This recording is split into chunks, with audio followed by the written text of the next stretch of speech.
Hello everyone, welcome to your channel Ask Saket Verma. So in this channel, this is the first time I am going to upload a video based on physics. ठीक है, तो अब यहाँ पे आपको regularly physics के videos दिखने वाले हैं. ठीक है, और मैं स्टार्ट कर रहा हूँ कि अभी सबसे ज्यादा पॉपुलर है नीट 2024 का पेपर. ठीक है, तो रिसेंटली 5 मई 2024 को आपका नीट का पेपर कंडक्ट हुआ था और उसके डिटेल सॉल्यूशन से मैं यहाँ पे आप लोगों के लिए फिजिक्स के वीडियो स्टार्ट करूंगा. तो वो सारे स्टूडेंट जो इसमें ऑलरेडी सब्सक्राइब्ड हैं और मुझे फॉलो करते हैं, उनको रेगुलरली आपको वीडियो जो है मिलेगा related to your previous exam GATE also, और यहाँ पे नीट या जेई से रिलेटेड आपको फिजिक्स के क्वेश्चंस भी आपको मिलेंगे. ठीक है, तो आप अपने सारे जो फ्रेंड्स हैं और जो अपने जूनियर्स हैं या अपने भाई बहनों को आप बोल सकते हैं कि अगर आपको मेरा पढ़ाने का स्टाइल अच्छा लगता है तो आप उनको भी बोल सकते हैं कि वो मुझे फिजिक्स के लिए फॉलो कर सकते हैं. This is completely free of cost, है ना. यहाँ पे आपको रेगुलर बेसिस पे वीडियो ऑन डिमांड मिलता रहेगा. आपको जो भी चीज की रिक्वायरमेंट है आप कमेंट सेक्शन में कमेंट करिएगा, मैं आपको उससे रिलेटेड एक वीडियो बना के दूंगा.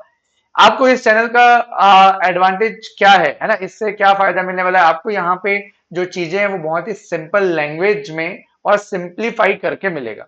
ठीक है, हम बहुत ज्यादा हाई लेवल की बात नहीं करेंगे, है ना. मतलब आपको मैं बहुत ज्यादा नीचे से लेके ना ग्राउंड लेवल से लेके हाई लेवल तक लेके जाऊंगा. डायरेक्टली मैं आपको किसी क्वेश्चन के सॉल्यूशन पे नहीं लेके जाऊंगा. मैं ट्राई करूंगा कि आपको छोटी छोटी चीजें सिखाता चलूं और उससे आपका जो कॉन्सेप्ट है वो बिल्ड होता चले. ठीक है, तो जितने भी लोग मुझे ऑलरेडी ऑफलाइन वगैरह में फॉलो करते हैं वो लोग भी अपने जूनियर्स को ये चैनल रिकमेंड कर सकते हैं, क्योंकि अब यहाँ पे रेगुलर बेसिस पे उनको फिजिक्स के छोटे छोटे कॉन्सेप्ट, ट्रिक्स और प्रीवियस ईयर क्वेश्चन पेपर के सॉल्यूशन एटसेट्रा सब कुछ यहाँ पे मिलने वाला है, and that is absolutely free of cost. ठीक है, अब नेक्स्ट आ जाते हैं कि जो लोग मेरे को फर्स्ट टाइम देख रहे होंगे फिजिक्स के लिए, उनके लिए मैं एक छोटा सा अपना इंट्रोडक्शन दे दूं. ठीक है, यहाँ पे मैं आपको बताना चाहूंगा कि guys this is me Saket Verma. ठीक है, और मैं यहाँ पे आप लोगों के लिए ओवरऑल अगर मैं एक्सपीरियंस की बात करूं तो टोटल 14 ईयर का एक्सपीरियंस है और मोर देन 3 इयर्स से ज्यादा एक्सपीरियंस मुझे नीट और जेडब्ल्यू फील्ड में. ठीक है, अब अगर आप देखो कि मैं ऑलरेडी यहाँ पे कई ऑफलाइन क्लासेस है जहाँ पे मैं फिजिक्स की क्लास लेता हूँ, और पिछले 3 सालों से ऑनलाइन मोड में मैं यूएई और जो इंडिया से बाहर के स्टूडेंट्स हैं उनको फिजिक्स के लिए गाइड कर रहा हूँ. ठीक है, और यहाँ पे अब मैं कंटिन्यूअसली हमारे जो ऑफलाइन स्टूडेंट्स हैं और ऑनलाइन स्टूडेंट्स हैं जो इंडिया में हैं उनको भी एक प्लेटफॉर्म प्रोवाइड करना चाहता हूँ जहाँ पे वो ऑन डिमांड बेसिस पे अपने फिजिक्स के डाउट्स को क्लियर कर सके through a simplified language and manner. ठीक है, मेरा मेन एम हर टाइप के बच्चों को कवर करना है जो एक बेसिक लेवल से लेके एडवांस लेवल तक प्रिपेयर करना चाहते हैं, है ना. जो बिल्कुल अपने आप को जीरो समझते हैं वो भी इस चैनल को फॉलो कर सकते हैं और अपने क्वेरी को कमेंट सेक्शन में लिख सकते हैं, उसके बेसिस पे आपको वीडियो मिलता जाएगा. अदरवाइज मैं अपने अकॉर्डिंग एक छोटा वीडियो आप लोग को देता जाऊंगा जिससे आप लोगों का प्रॉब्लम जो है वो सॉल्व होता रहे.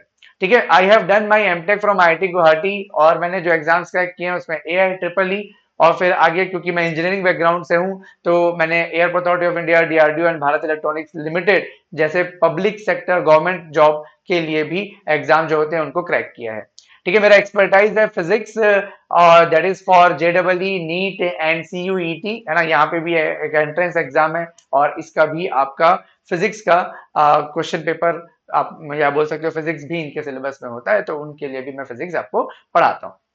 ठीक है, तो नीट 2024 के पेपर के सॉल्यूशन के लिए मैं इसको दो पार्ट में डिवाइड किया हूं, जिसमें मैंने एक पार्ट में सारे 12th वाले क्वेश्चंस रखे हैं और एक पार्ट मैं और बनाऊंगा जिसमें मैं 11th के क्वेश्चंस को सॉल्व करूंगा. ठीक है, ताकि आपको एक आइडिया मिल जाए कि 12th पार्ट अगर आप क्लास 12th के स्टूडेंट हैं तो आपको ये आइडिया हो जाए कि जो पार्ट आप पढ़ रहे हैं उसको कितने डेप्थ तक पढ़ना है और उससे किस तरह के क्वेश्चंस आते हैं. अगर आप एक 11th क्लास के स्टूडेंट हैं तो आप मेरा सेकंड वाला वीडियो फॉलो कर सकते हैं जो सिर्फ और सिर्फ 11th के सिलेबस के अकॉर्डिंग नीट 2024 के पेपर का सॉल्यूशन रहेगा. देखो आंसर की आ चुका ऑलरेडी और आपको बहुत सारी जगह से सॉल्यूशन भी मिल चुका होगा, बट एक डिटेल वे में मैं आपको सॉल्व करूंगा, क्योंकि जब आप बहुत जल्दी सॉल्यूशन प्रोवाइड करने की कोशिश करते हैं तो आपको बस शॉर्ट में बता दिया जाता है, बट मैं यहाँ पे आपको ट्राई करूंगा कि मैं उसके पीछे के कॉन्सेप्ट्स को भी कवर करता चलूं. ठीक है, तो देखो ये जो पहला क्वेश्चन है ये आपका डिजिटल सर्किट से या बोल सकते हो इलेक्ट्रॉनिक डिवाइसेस मॉडर्न फिजिक्स का जो क्वेश्चन है. ठीक है, यहाँ पे आपको दिया हुआ था the output of the given logic gate is similar to the output of an. ठीक है, ये आपका जो आउटपुट है वो एंड गेट का आउटपुट है, नैंड गेट का आउटपुट है, या नॉर गेट का आउटपुट है, या और गेट का आउटपुट है, आपको बताना है। ठीक है, ये वाला गेट को अगर आप आइडेंटिफाई करोगे, है ना, तो this gate is nothing but a AND gate. ठीक है, अगर आप बोलोगे कि एंड गेट और उसके साथ यहाँ पे इन्वर्टेड है, यानी कि ये नैंड गेट बन गया। ये अगर सिर्फ इसको पार्ट को देखोगे तो ये और गेट है, यहाँ पे भी इन्वर्टेड है, यानी कि ये नॉर गेट बन गया। अब आपको मालूम है कि नैंड गेट और जो नॉर गेट है that work as a universal gate. ठीक है, अगर ये एक यूनिवर्सल गेट है तो आप इसको इसके थ्रू कोई भी दूसरा गेट बना सकते हो। ठीक है, अब यहाँ पे ये जो नैंड गेट है इसके इनपुट को हमने क्या कर दिया है, शॉर्ट कर दिया है। तो अगर आप इनपुट को शॉर्ट करते हो नैंड गेट या नॉर गेट में, तो उसका यूज हम कैसे करते हैं, एज अ इन्वर्टर। तो NAND gate as a inverter यहां पे यूज हो रहा है। ठीक है, NAND gate as a inverter and NOR gate also work as a inverter. ठीक है, क्योंकि यहाँ पे ए और बी दोनों को आपने शॉर्ट कर दिया है और फिर आपने यूनिवर्सल गेट के इनपुट में दिया है, तो ये आपका क्या बन जाएगा, इन्वर्टर। मतलब कि यहाँ पे जो आउटपुट आएगा वो ए बार आना चाहिए और यहाँ पे जो आउटपुट आएगा वो बी बार आना चाहिए। ठीक है, अब यहाँ पे अगेन आप देखो ये दो नॉर गेट दिख रहा है और ए और बी सेपरेट है, इस बार यहाँ पे शॉर्ट नहीं हुआ है। ठीक है, तो यहाँ पे नॉर गेट का आउटपुट क्या आएगा, तो नॉर गेट पहले तो आप और कर लो, तो ये हो गया आपका और ऑपरेशन। ठीक है, और उसके बाद इसमें बबल लगा हुआ है, मतलब आप इसको और कर लो, इन्वर्ट कर लो। ठीक है, तो और के बाद इसको इन्वर्ट कर लिया। ठीक, अब आप इसमें आप अप्लाई कर सकते हो क्या, डी मॉर्गन्स थ्योरम। तो आपको पता है कि ये जो बार है ना, इसको आप कन्वर्ट करके लिख सकते हो A bar over bar, and जो प्लस है यानी कि आपका जो और ऑपरेशन है that will convert into dot यानी कि एंड ऑपरेशन। फिर यहाँ पे आ जाएगा B bar and then bar. ठीक है, तो A bar and A bar will get cancel and we will get A, और यहाँ पे हमको क्या मिल जाएगा, बी। तो ए डॉट बी आपको क्या मिल जाएगा, this is nothing but a AND gate. तो यहाँ पे आपको रिजल्ट, फाइनल रिजल्ट क्या मिला, एंड गेट। ठीक है, तो इस तरीके से इस क्वेश्चन को आप सॉल्व कर सकते थे। ये आपका आंसर हो जाएगा option number A. Simple language में मैं आपको बता रहा हूं, थोड़े से डिटेल में बताऊंगा, आंसर की मेरा एम नहीं है, because this video is important for NEET 2025 student और वो सारे स्टूडेंट जो बेसिक से अपने डाउट्स क्लियर करना चाहते हैं, और नीट 2024 के वो स्टूडेंट जिनको लगता है कि किसी क्वेश्चन में सॉल्व करने में उनको डिफिकल्टी आई है। तो आपका एक अप्रोच क्या हो सकता था, आपका एक थॉट प्रोसेस कैसा हो सकता था किसी क्वेश्चन में, आप इसको इस तरीके से देख सकते हो। सेकेंड क्वेश्चन पे हम आते हैं। सेकेंड क्वेश्चन है आपका, the graph which shows the variation of 1 upon lambda square and its kinetic energy E where the lambda is the de Broglie wavelength of a free particle. आपके पास 4 different graphs दिए हुए हैं, आपको identify करना था डी ब्रॉगली वेवलेंथ का graph with respect to 1 upon lambda square. तो वी नो दैट कि जो डी ब्रॉगली वेवलेंथ होता है ना, डी ब्रॉगली वेवलेंथ आपको मालूम है कि डी ब्रॉगली ने दिया था एक statement in during his PhD कि जो पार्टिकल का जो वेव नेचर है उसी तरीके से हम बोलते हैं कि मैटर भी एक वेव नेचर रिप्रेजेंट करता है ना। तो अगर मैटर के पास पार्टिकल नेचर तो होता ही है, हमको पता है कि मैटर के पास मास है तो उसके पास पार्टिकल नेचर होगा ही, बट उसका जो वेव नेचर है, एक डी ब्रॉगली ने एक हाइपोथेसिस दिया जिसने बोला कि मैटर के पास एक वेव नेचर होता है और उस वेव को हम मैटर वेव बोलते हैं, और अगर कोई वेव वहां पे एग्जिस्ट कर रहा है तो वहां पे क्या होना चाहिए, वेवलेंथ आना चाहिए, और उसका जो वेवलेंथ होगा that is given by E upon P, right, energy upon P, lambda is equal to E upon P. So हम लोग यहाँ पे कैलकुलेट क्या कर सकते हैं,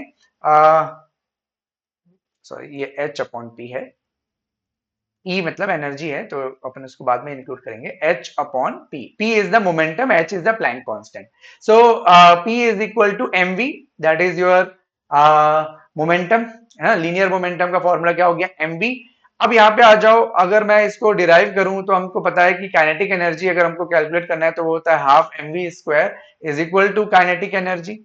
ठीक है, अब काइनेटिक एनर्जी यहाँ पे अगर मैं बोथ साइड m का मल्टीप्लीकेशन कर लूं तो मेरे को मिल जाएगा m square v square is equal to 2m into kinetic energy, and hence we get mv is equal to root over 2m into K. ठीक है, तो अब मेरे पास जो डी ब्रॉगली वेवलेंथ है उसका फॉर्मूला क्या बन जाएगा, सो डी ब्रॉगली वेवलेंथ, है ना, तो de Broglie wavelength lambda is equal to क्या बन जाएगा यहाँ पे h, that is the Planck constant, divided by root over 2m into ke. ठीक है, अब हमको ग्राफ जो निकालना था वो 1/λ² का निकालना था, तो हम यहाँ पे स्क्वायर कर लेते हैं इसको। तो स्क्वायर करोगे तो हमारे पास आ जाएगा λ² equal to h/2m into ke. Now you want to plot this kinetic energy versus 1/λ²। तो यहां से मैं इसको लिख लेता हूं, 1/λ² आप लिखना चाहते हो तो आप इसको कर लो 2m, चलो इसको थोड़ा सा और रीअरेंज करके 1/λ², इसको इन्वर्स कर देते हैं। तो इन्वर्स कर दो तो 1/λ² हो जाएगा और 2m into kinetic energy upon h। तो आपके पास क्या ग्राफ बन गया, ये वाला एक इक्वेशन आ गया। और now you want to plot this, ठीक है, आपको इसको प्लॉट करना है, सही है। अब आप इसको प्लॉट करना चाहते हैं तो ये 1/λ² कौन से एक्सिस में है, y एक्सिस पे है, मतलब ये y को रिप्रेजेंट कर रहा है। जो एनर्जी है वो कौन से एक्सिस पे है, x एक्सिस पे है, तो ये x को रिप्रेजेंट कर रहा है। तो आप ये क्या बन गया, आपका स्लोप बन गया, ठीक है, that will become a slope. और हम बोल सकते हैं कि this is nothing but the y is equal to m into x. y is equal to mx क्या होता है, that is the straight line equation passing through origin. ठीक है, तो यहाँ पे आपके सारे ग्राफ में एक ग्राफ है जो स्ट्रेट लाइन है और it is passing through the origin. So इसका राइट आंसर क्या हो जाएगा, ऑप्शन ए। ठीक है, तो इस तरीके से पहले हम लोग स्टार्ट किए डी ब्रोगली वेवलेंथ से और उसका हाइपोथेसिस को भी शॉर्ट में मैंने आपको बताया, और फिर आप डिराइव कैसे कर सकते हो, तो काइनेटिक एनर्जी का formula and then convert it into the form of momentum. ठीक है, चलो नेक्स्ट क्वेश्चन पे आते हैं, that is the third question from the magnetism. ठीक है, ये आपका मैग्नेटिज्म से क्वेश्चन है जो कि बेस्ड है लेंजेस लॉ से। ठीक है, यहाँ पे आपको एक मैग्नेट दिया हुआ है नॉर्थ पोल और south pole, left hand side में एक सोलेनॉइड है, राइट हैंड साइड पे दूसरा सोलेनॉइड है, इसमें आपका कॉइल वाउंड है। In the above diagram a strong magnet bar is moving toward solenoid 2।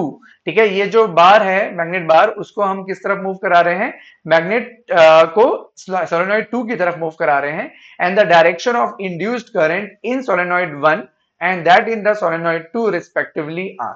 तो आपको करंट का डायरेक्शन बताना है, इसमें क्या होगा। तो according to the Lenz's law, ठीक है, लेंजेस लॉ क्या बोलता है, तो लेंजेस लॉ ये बोलता है कि the current in the circuit या current in this coil flows in the direction such a way that it will oppose the cause producing it। ठीक है, so current should flow, है ना, current must flow, in fact the current must flow in the direction that opposes the cause producing it। ठीक है, तो current इस coil में आपको इस तरीके से फ्लो कराना है कि जो एक्चुअल कॉज है जिसकी वजह से करंट फ्लो होगा उसको ये अपोज करना चाहिए। ठीक है, तो यहां पे क्या हो रहा है कि देखो नॉर्थ है और ये साउथ है, साउथ पोल मैग्नेट का। तो जब आप इस मैग्नेट को इस तरफ मूव करोगे तो अभी जो मैग्नेटिक फील्ड है वो इस डायरेक्शन में, नॉर्थ से साउथ की तरफ, ये देखो ऐसा इस डायरेक्शन पे मैग्नेटिक फील्ड होगा, राइट, ये देखो मैग्नेटिक फील्ड इस डायरेक्शन पे है, सही है। अब जैसे जैसे आप इसको मूव करोगे राइट साइड पे, है ना, जैसे जैसे मूव करोगे राइट साइड पे, तो इस पर्टिकुलर सोलेनॉइड में जो फ्लक्स लिंक होगा वो बढ़ जाएगा। क्यों बढ़ जाएगा, क्योंकि मैग्नेट को आप पास लेके जा रहे हो, तो फ्लक्स लिंकेज, जो हमारा फ्लक्स लिंकेज होता है लैम्डा, इसको हम फ्लक्स लिंकेज को हम लैम्डा से रिप्रेजेंट करते हैं और ये होता है n इंटू फाइव। तो जो फ्लक्स है वो बढ़ेगा, क्योंकि नंबर ऑफ टर्न्स जैसे जैसे बढ़ते जाएंगे तो फ्लक्स लिंकिंग जो होगा वो बढ़ते जाएगा, और फ्लक्स लिंकिंग बढ़ेगा तो इंड्यूस्ड ईएमएफ बढ़ेगा, और इंड्यूस्ड ईएमएफ बढ़ेगा तो करंट फ्लो होगा। ठीक है, तो करंट भी आपका यहां पे क्या होने लगेगा, बढ़ेगा। तो ये मैग्नेटिक फील्ड क्योंकि यहाँ पे बढ़ रहा है, तो मैग्नेटिक फील्ड क्योंकि बढ़ रहा है तो ये मैग्नेटिक फील्ड के बढ़ने से फ्लक्स बढ़ रहा है, फ्लक्स के बढ़ने से फ्लक्स लिंकेज बढ़ रहा है, और इसलिए हमको उसको अपोज करना है, क्योंकि ये एक्चुअल रीजन है और इस कॉज को हमको अपोज करने के लिए करंट को फ्लो कराना है। तो मैग्नेटिक फील्ड इस डायरेक्शन पे बढ़ रहा है, किस डायरेक्शन पे, इस डायरेक्शन पे मैग्नेटिक फील्ड बढ़ रहा है, तो हमको इसको अपोज कराना है। तो हमारे पास जो मैग्नेटिक फील्ड होना चाहिए वो इसके ऑपोजिट डायरेक्शन पे होना चाहिए। ठीक है, आपको मैग्नेटिक फील्ड क्योंकि इस डायरेक्शन पे बढ़ रहा है ना, साउथ के डायरेक्शन पे आपका मैग्नेटिक फील्ड बढ़ रहा है, तो आपको उसके कॉज को अपोज करना है, तो मैग्नेटिक फील्ड का डायरेक्शन किस तरफ होना चाहिए, राइट साइड होना चाहिए। तो मैग्नेटिक फील्ड का डायरेक्शन अगर आप राइट साइड करना चाहते हो तो आपका करंट कैसा फ्लो होना चाहिए, according to the right hand rule. According to the right hand rule, अगर आपको थंब को राइट साइड लेके जाना है तो जो फिंगर है वो जिस डायरेक्शन में वो कर्ल करेगा उस डायरेक्शन में आपका करंट फ्लो होगा। तो करंट का जो डायरेक्शन है वो ऐसा होना चाहिए, करंट का जो डायरेक्शन है वो कैसा होगा, यहाँ पे इस तरफ आएगा। ठीक है, तो क्योंकि करंट का डायरेक्शन आपका इस तरफ होना चाहिए, है ना, डाउनवर्ड डायरेक्शन में, क्योंकि करंट जब इस डायरेक्शन में फ्लो होगा तब थंब इस डायरेक्शन पे आएगा। तो यानी कि हमारा जो आंसर होना चाहिए वो क्या होना चाहिए, हमको क्या बोला है कि the direction of induced current are the direction, तो करंट का डायरेक्शन किस तरफ से स्टार्ट हुआ, डी से सी की तरफ, है ना, डी से सी की तरफ करंट फ्लो होगा, ये नीचे अंदर से जाएगा, फिर ये बाहर आएगा, फिर अंदर से जाएगा, यहां से बाहर आएगा और ये अंदर से आएगा। ठीक है, तो इस तरीके से करंट आपका फ्लो होना चाहिए। ठीक है, अब इसके बाद आ जाओ कि जब आप नॉर्थ पोल को दूर कर रहे हो, है ना, नॉर्थ पोल को दूर कर रहे हो, देखो मैग्नेटिक फील्ड लाइन अभी यहाँ पे ज्यादा प्रोड्यूस हो रही है और ये magnetic field line number of turn से ज्यादा कनेक्ट हो रही है, तो नंबर ऑफ टर्न से जब ज्यादा कनेक्ट होगी तो यहाँ पे क्या होगा, फ्लक्स लिंकिंग बढ़ेगा, फ्लक्स लिंकिंग बढ़ रहा है। लेकिन जब आप मैग्नेट को राइट साइड लेके जा रहे हो तो मैग्नेटिक फील्ड कम होने लगेगा, क्योंकि अब ये कॉइल से दूर होते जा रहा है, तो कम मैग्नेटिक फील्ड लिंक होगा, क्योंकि अभी देखो यहाँ पे बहुत सारे मैग्नेटिक फील्ड लिंक हो रहे हैं, यहाँ पे मैग्नेटिक फील्ड बहुत सारे लिंक हो रहे हैं, लेकिन जैसे जैसे आप इसको दूर करते जाओगे तो मैग्नेटिक फील्ड का जो लिंकेज है वो क्या हो जाएगा, कम हो जाएगा। ठीक है, जैसे हमारा ये नॉर्थ पोल है और ये साउथ पोल है, यहाँ पे जो फ्लक्स की लिंकिंग है वो कम हो जाएगी, क्योंकि जैसे ये दूर हो गया तो अब मैग्नेटिक फील्ड लाइन बहुत सारे इस तरफ निकल जाएंगे, यहाँ से कुछ यहाँ निकल जाएगा और कुछ ही यहाँ से लिंक हो पाएगा ऐसा। लेकिन जब ये नॉर्थ पोल जब बहुत ज्यादा क्लोज था तो बहुत सारे मैग्नेटिक फील्ड लाइन क्या हो रहे थे, लिंक हो रहे थे, इस वजह से वहां पे क्या हो रहा था, मैग्नेटिक फील्ड बढ़ रहा था। अब मैग्नेटिक फील्ड क्या हो रहा है, कम हो रहा है, तो मैग्नेटिक फील्ड कम हो रहा है, ये रीजन है। अब हमको मैग्नेटिक फील्ड को बढ़ाना पड़ेगा, क्योंकि यहाँ पे मैग्नेटिक फील्ड बढ़ रहा था, सोलेनोइड 2 में मैग्नेटिक फील्ड बढ़ रहा था, तो उसको मुझे कम करना था, तो मैंने ऑपोजिट डायरेक्शन में मैग्नेटिक फील्ड का डायरेक्शन लिया, इंड्यूस मैग्नेटिक फील्ड का। अब यहाँ पे मुझे मैग्नेटिक फील्ड को कम करना है, तो इस डायरेक्शन कम हो रहा है तो उसको बढ़ाना है किस डायरेक्शन पे, सेम डायरेक्शन पे। तो अब मेरा मैग्नेटिक फील्ड इस डायरेक्शन पे होना चाहिए, ताकि वो मैग्नेटिक फील्ड क्या हो जाए, जो कम हुआ था वो बढ़ जाए। ठीक है, तो मैग्नेटिक फील्ड लाइन इस डायरेक्शन पे कम हुआ था, तो इस डायरेक्शन पे मैग्नेटिक फील्ड लाने के लिए अगेन राइट हैंड रूल देखोगे तो थंब आपका लेफ्ट हैंड साइड आना चाहिए। तो अब फिंगर को आप कर्ल करोगे, तो फिंगर को जब आप कर्ल करोगे तो किस डायरेक्शन में आएगा, अपवर्ड डायरेक्शन पे, है ना, अपवर्ड डायरेक्शन में जब करंट फ्लो कराओगे ऐसा अपवर्ड डायरेक्शन में, तब थंब आपका इस तरफ आएगा। मतलब यहाँ पे करंट किस डायरेक्शन में फ्लो होगा, ए से लेके बी तक, और यहाँ पे जो करंट फ्लो होगा वो डी से सी तक, तो हमारा आंसर क्या आएगा, ऑप्शन बी। ये एक तरीका हो सकता है जो आप सोच सकते हो। बाकी इसके लिए दूसरा तरीका क्या हो सकता है, दूसरा तरीका अगर आपको इसमें देखना है तो बहुत ही सिंपल वो भी है, ये दूसरा मेथड हो सकता है उसका, कि आपको मालूम है कि जैसे जैसे आप मैग्नेटिक फील्ड को यानी ये मैग्नेट बार को कॉइल की तरफ लेके जाओगे, तो ये जो कॉइल का ये वाला जो साइड है सोलेनोइड 2 का, वो कौन सा पोल बन जाएगा, साउथ पोल बन जाएगा। ठीक है, साउथ पोल बन जाएगा, तो साउथ पोल में करंट कौन से डायरेक्शन में फ्लो होता है, क्योंकि साउथ पोल में मैग्नेटिक फील्ड टर्मिनेट होती है, तो मैग्नेटिक फील्ड ऐसा टर्मिनेट होगा, तो मैग्नेटिक फील्ड को अंदर ले जाने के लिए हमको करंट को कौन से डायरेक्शन में फ्लो कराना पड़ेगा, क्लॉकवाइज फ्लो कराना पड़ेगा।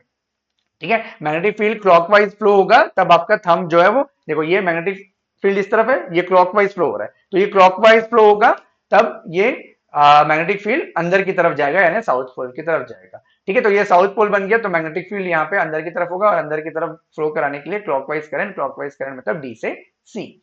सिमिलरली जैसे आप इसको नॉर्थ पोल को दूर लेके जा रहे हो, तो ये वाला साइड भी कौन सा पोल बन जाएगा, लेफ्ट सोलेनोइड 1 भी साउथ पोल बन जाएगा। ठीक है, क्योंकि उसको अट्रैक्ट करना है ना, क्योंकि वो क्या चाहता है कि मैग्नेटिक फील्ड उसके पास बढ़े, मैग्नेटिक फील्ड बढ़ाने के लिए वो क्या करेगा, उसको अट्रैक्ट करने की कोशिश करेगा, अट्रैक्ट करने की कोशिश करेगा, तो वो वाला कॉइल भी क्या बन जाएगा, सोलेनोइड 1 साउथ बन जाएगा। अब साउथ बन गया तो वहां पे भी करंट क्या होगा, क्लॉकवाइज फ्लो होगा, लेकिन अब देखने का डायरेक्शन चेंज हो गया। अब इस तरफ से आप जब देखोगे तो क्लॉकवाइज डायरेक्शन में करंट इस तरीके से दिखेगा। ठीक है, यहां से हम देख रहे हैं तो हमको क्या दिखेगा, क्लॉकवाइज ए से बी की तरफ दिखेगा, तो क्लॉकवाइज जब मैं यहां से देख रहा हूं लेफ्ट हैंड साइड तो वो ए से बी दिखेगा, और जब मैं यहां से देख रहा हूं राइट हैंड साइड तो मुझे डी से सी दिखेगा। ठीक है, ऐसा ऐसा जब देखेंगे तो मुझे डी से सी की तरफ दिखेगा कॉइल, और जब मैं इस तरफ देखूंगा तो वही चीज मुझे ए से बी की तरफ दिखेगा। ठीक है, आई होप कि ये क्लियर हो गया होगा। एक्चुअल है ये लेंजेस लॉ। दो तरीके से आप इसको सोच सकते हो, एक आप इसको इंड्यूस्ड फील्ड से रिलेट कर सकते हो, और दूसरा नॉर्थ और साउथ पोल। जैसे ही हम मैग्नेट को पास में लेके जाएंगे किसी क्वाइल के, तो उसका जो फ्रंट फेस है वो कौन क्या पोल बनना चाहिए, साउथ पोल। और इस केस में क्योंकि मैग्नेटिक फील्ड लाइन कम हो रही है तो उसको बढ़ाने के लिए अगेन उसको फोर्स लगाना पड़ेगा, वो भी फोर्स अट्रैक्टिव फोर्स लगाना पड़ेगा, so that north pole and then इधर बन जाएगा साउथ पोल। ठीक है, चलो अब आ जाओ आप एक फोर्थ क्वेश्चन में, जो कि इलेक्ट्रोस्टैटिक का क्वेश्चन है। A thin spherical shell is charge by some source, the potential difference between the two point C and P.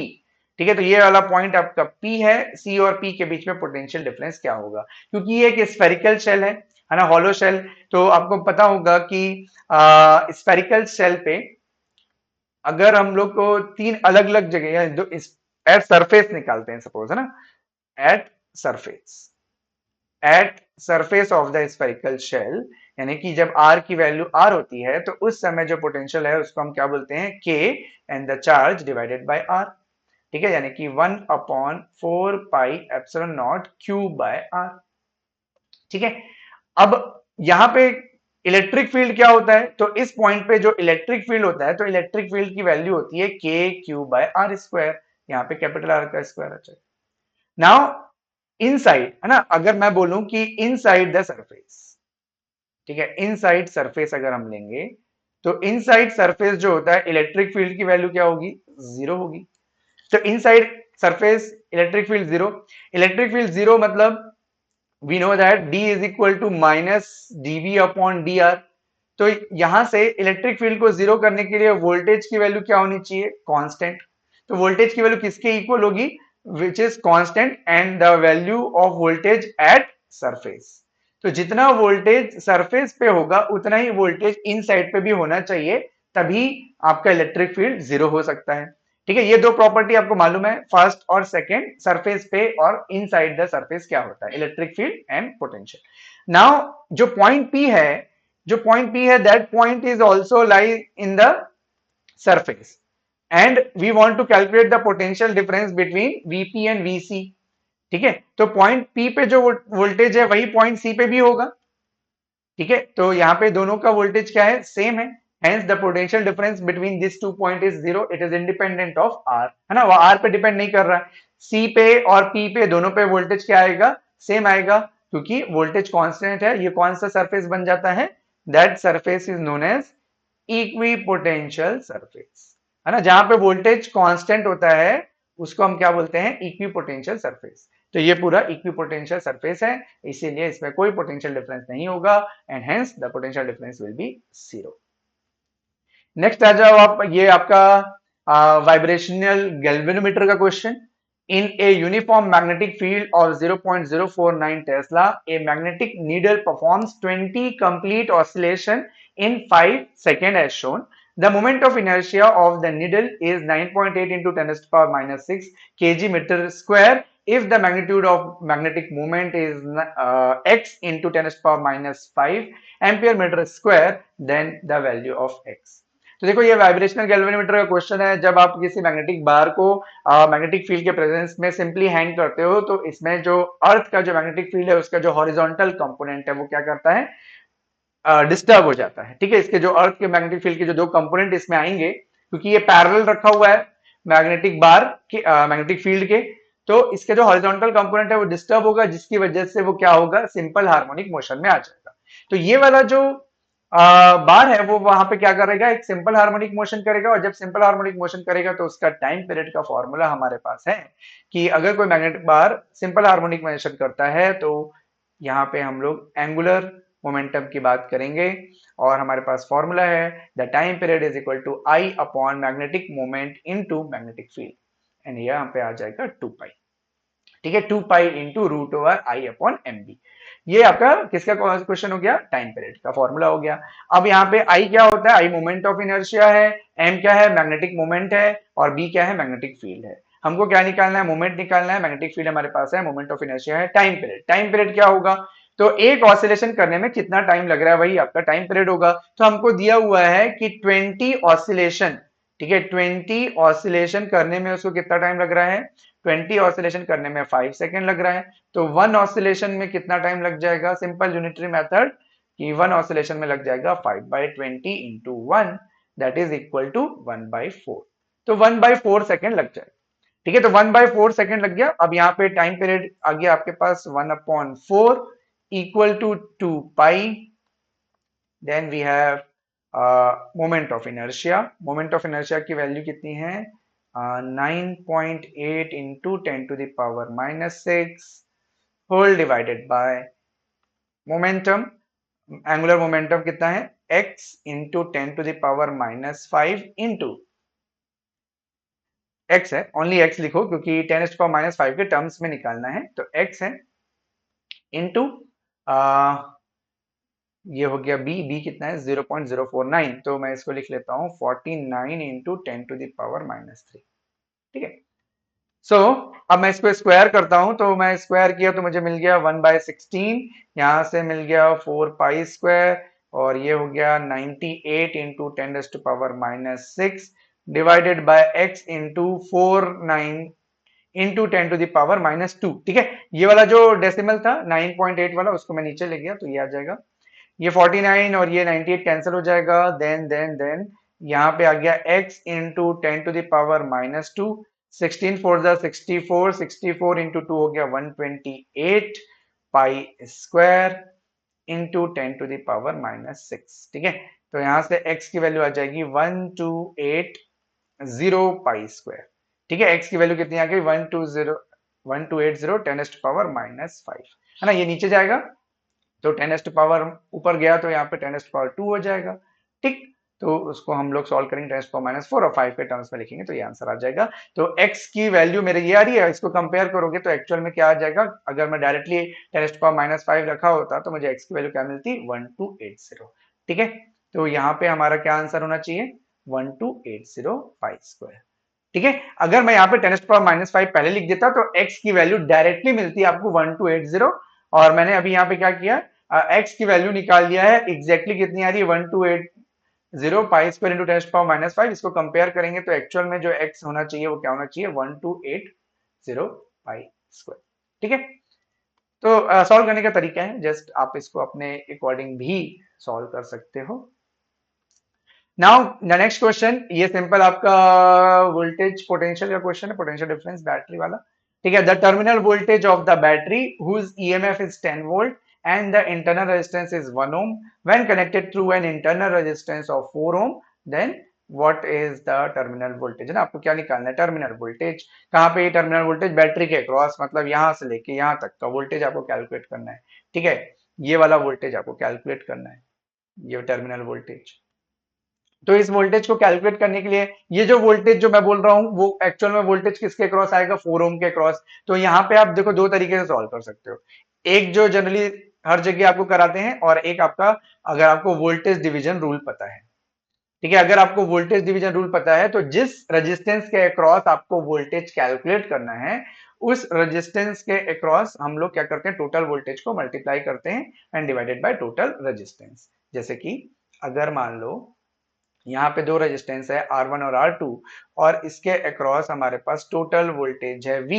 Voltage division rule क्या होता है, अगर आपको वोल्टेज निकालना है अक्रॉस R1 तो आप क्या लिखोगे V into R1 divided by R1 plus R2, ठीक है। अगर आपको वोल्टेज निकालना है अक्रॉस R2 तो आप क्या करोगे V R2 divided by R1 plus R2, ठीक है। यहाँ पे मेरे को वोल्टेज निकालना है 4 के अक्रॉस, तो मैं क्या करूंगा टोटल वोल्टेज मेरे पास यहाँ पे कितना है 10 है, तो 10 इंटू 4 डिवाइडेड बाय 4 प्लस 1 यानी कितना आ गया 8, ठीक है। यहाँ पे मुझे किसका निकालना था 4 ओम के अक्रॉस निकालना था, ठीक है। टर्मिनल वोल्टेज 4 ओम के अक्रॉस निकालना था, एक्सटर्नल रेजिस्टेंस आपका दिया हुआ 4 ओम के अक्रॉस निकालना। टोटल वोल्टेज है ना, टोटल वोल्टेज हमारा क्या है यहाँ पे, टोटल वोल्टेज यहाँ पे V इसको मैं मान लेता हूँ और यहाँ पे 8 वोल्ट हमारा आंसर आ जाए, ठीक है। ये एक मेथड हो सकता है। दूसरा मेथड क्या हो सकता है, दूसरा मेथड जो हो सकता है वो ये होता है कि आप यहाँ पे सिंपल लिख लो V माइनस आई आर, है ना। यहां से आप करंट की वैल्यू निकाल लो, V minus I R equal to zero in case of battery, तो हमारे पास करंट की वैल्यू कितनी आ जाएगी, इसमें से करंट आ जाएगा V बाई आर। ठीक है, तो ये कितना है करंट 10/5 दैट इज 2। रेजिस्टेंस कितना है, दोनों सीरीज में कनेक्टेड है, तो सीरीज में कनेक्टेड तो करंट निकाल लिए, करंट कितना आ गया, simple total voltage divided by total resistance that is 2 ampere. तो 2 एम्पियर का करंट है। अब करंट आपको मालूम है, तो यहां से हम लोग क्या कर सकते हैं, वोल्टेज निकाल सकते हैं अक्रॉस 4 ओम। तो V is equal to I R निकालेंगे, तो वोल्टेज अक्रॉस 4 ओम अगर मैं लिखूं तो करंट कितना फ्लो रहा है 2, रेजिस्टेंस कितना है 4, तो यहाँ से कितना आ जाएगा 8 वोल्ट, तो भी आ जाएगा आपके पास 8। ठीक है, तो दोनों तरीका आप जिसमें जिसको भी आप कंफर्टेबल हो, वोल्टेज डिवीजन लगाना है डायरेक्ट वोल्टेज डिवीजन लगा लो, अगर आपको डायरेक्ट करंट निकाल के निकालना है तो ये करंट आई हो गया, उसके बाद आप निकाल सकते हो। नेक्स्ट क्वेश्चन आ जाओ, if x is equal to 5 sine pi t plus pi by 3। अच्छा, ये तो ऐसे का क्वेश्चन है, एक्चुअल में ये क्वेश्चन 11th पार्ट का, बट इसको आप सिंपल भी सॉल्व कर सकते हो वेव के अकॉर्डिंग। तो represent the motion of the particle executing simple harmonic motion, the amplitude and the time period. ठीक है, तो amplitude and the time period तो आपको यहाँ पे मीटर में दिया हुआ है। तो एम्पलीट्यूड क्या होता है किसी भी वेव के लिए, तो यहाँ पे एम्पलीट्यूड सिंपल क्या आ जाएगा 5 मीटर। ठीक है, ये एम्पलीट्यूड हो गया, कंपेयर करोगे तो, है ना, ये आप इसको कंपेयर करोगे इस इक्वेशन से साइन ओमेगा टी प्लस 5। ठीक है, तो यहां से हमारे पास टाइम पीरियड कितना आ जाएगा, t naught is equal to 2 pi by omega naught, और ओमेगा नॉट क्या है, कंपेयर करने पे पाई दिख रहा है, तो यानी टी नॉट की वैल्यू कितनी आ गई 2। तो ये हो गया 2 सेकेंड, और यहाँ पे कितना है 5 मीटर, तो 5 मीटर एंड 2 सेकेंड, ये आपका आंसर हो जाएगा। तो सेंटीमीटर में तो नहीं होगा, ये डायरेक्टली आपको पता चल जा रहा है, तो 5 मीटर एंड 2। ठीक, सिंपल क्वेश्चन था। नेक्स्ट आ जाते हैं, consider the following statement A and B and identify the correct answer. एक आपको ग्राफ के क्वाड्रेंट दिए हुए, first second third fourth. For a solar cell IV characteristics lies in the fourth quadrant and in a reverse bias PN junction diode the current measured in microampere is due to majority carrier। बहुत ही simple question, क्योंकि reverse bias में, ठीक है, reverse biasing जब आप करते हो तो डायोड में जो करंट फ्लो होता है ना, इसका मैं अगर ग्राफ बनाऊं तो पहले रिवर्स बायस में करंट जो फ्लो होता है वैसा फ्लो होता है, एंड देन यहाँ पे जाके क्या होता है, एवलांच ब्रेकडाउन हो जाता है। ठीक है, ये एवलांच ब्रेकडाउन हो जाएगा, सडनली करंट जो है वो इंक्रीज हो जाएगा, और इस करंट को हम लोग बोलते हैं रिवर्स सेचुरेशन करंट। ठीक है, इस करंट को हमने क्या नाम दिया है, रिवर्स सेचुरेशन करंट। एंड ये करंट की वैल्यू बहुत ही छोटी होती है माइक्रो एम्पियर में। ठीक, वोल्टेज बहुत ज्यादा हाई लगता है क्योंकि ये एवलांच ब्रेकडाउन है, तो आपको -20 -25 वोल्ट के रेंज में जाना पड़ेगा। और जो करंट होता है ना, ये करंट होता है ड्यू टू माइनॉरिटी कैरियर। ठीक है, ड्यू टू माइनॉरिटी कैरियर। तो यहां से सिंपल पता चल गया कि आपका सेकंड स्टेटमेंट गलत है, तो B is incorrect, B is incorrect, ये दो ऑप्शन में से कोई एक हो सकता है। अब ए क्या है, solar cell of the solar cell के केस में IV कैरेक्टरिस्टिक्स फोर्थ क्वाड्रेंट में होता है, ये पूछ रहा है। ठीक है, तो फोर्थ क्वाड्रेंट में होता है, तो इसका ग्राफ कैसा बनता था सोलर सेल का, अगर आपको याद होगा, सोलर सेल में क्या होता है, जब आप उसमें एक लाइट इंसिडेंट कराते हो, सोलर सेल मतलब हमारे घर में जो पैनल लगा हुआ वही है, तो उसमें जब सनलाइट गिरता है तो फोटॉन्स, लाइट जो होता है that is form of photons, है ना, फोटोन के फॉर्म में, एनर्जी पैकेट के फॉर्म में आता है। जब वो लाइट इंसिडेंट होगा और उस पीएन जंक्शन डायोड के डिप्लीजन रीजन में फॉल होगा, तो वहां पे क्या होगा, कोवैलेंट बॉन्ड ब्रेक होंगे।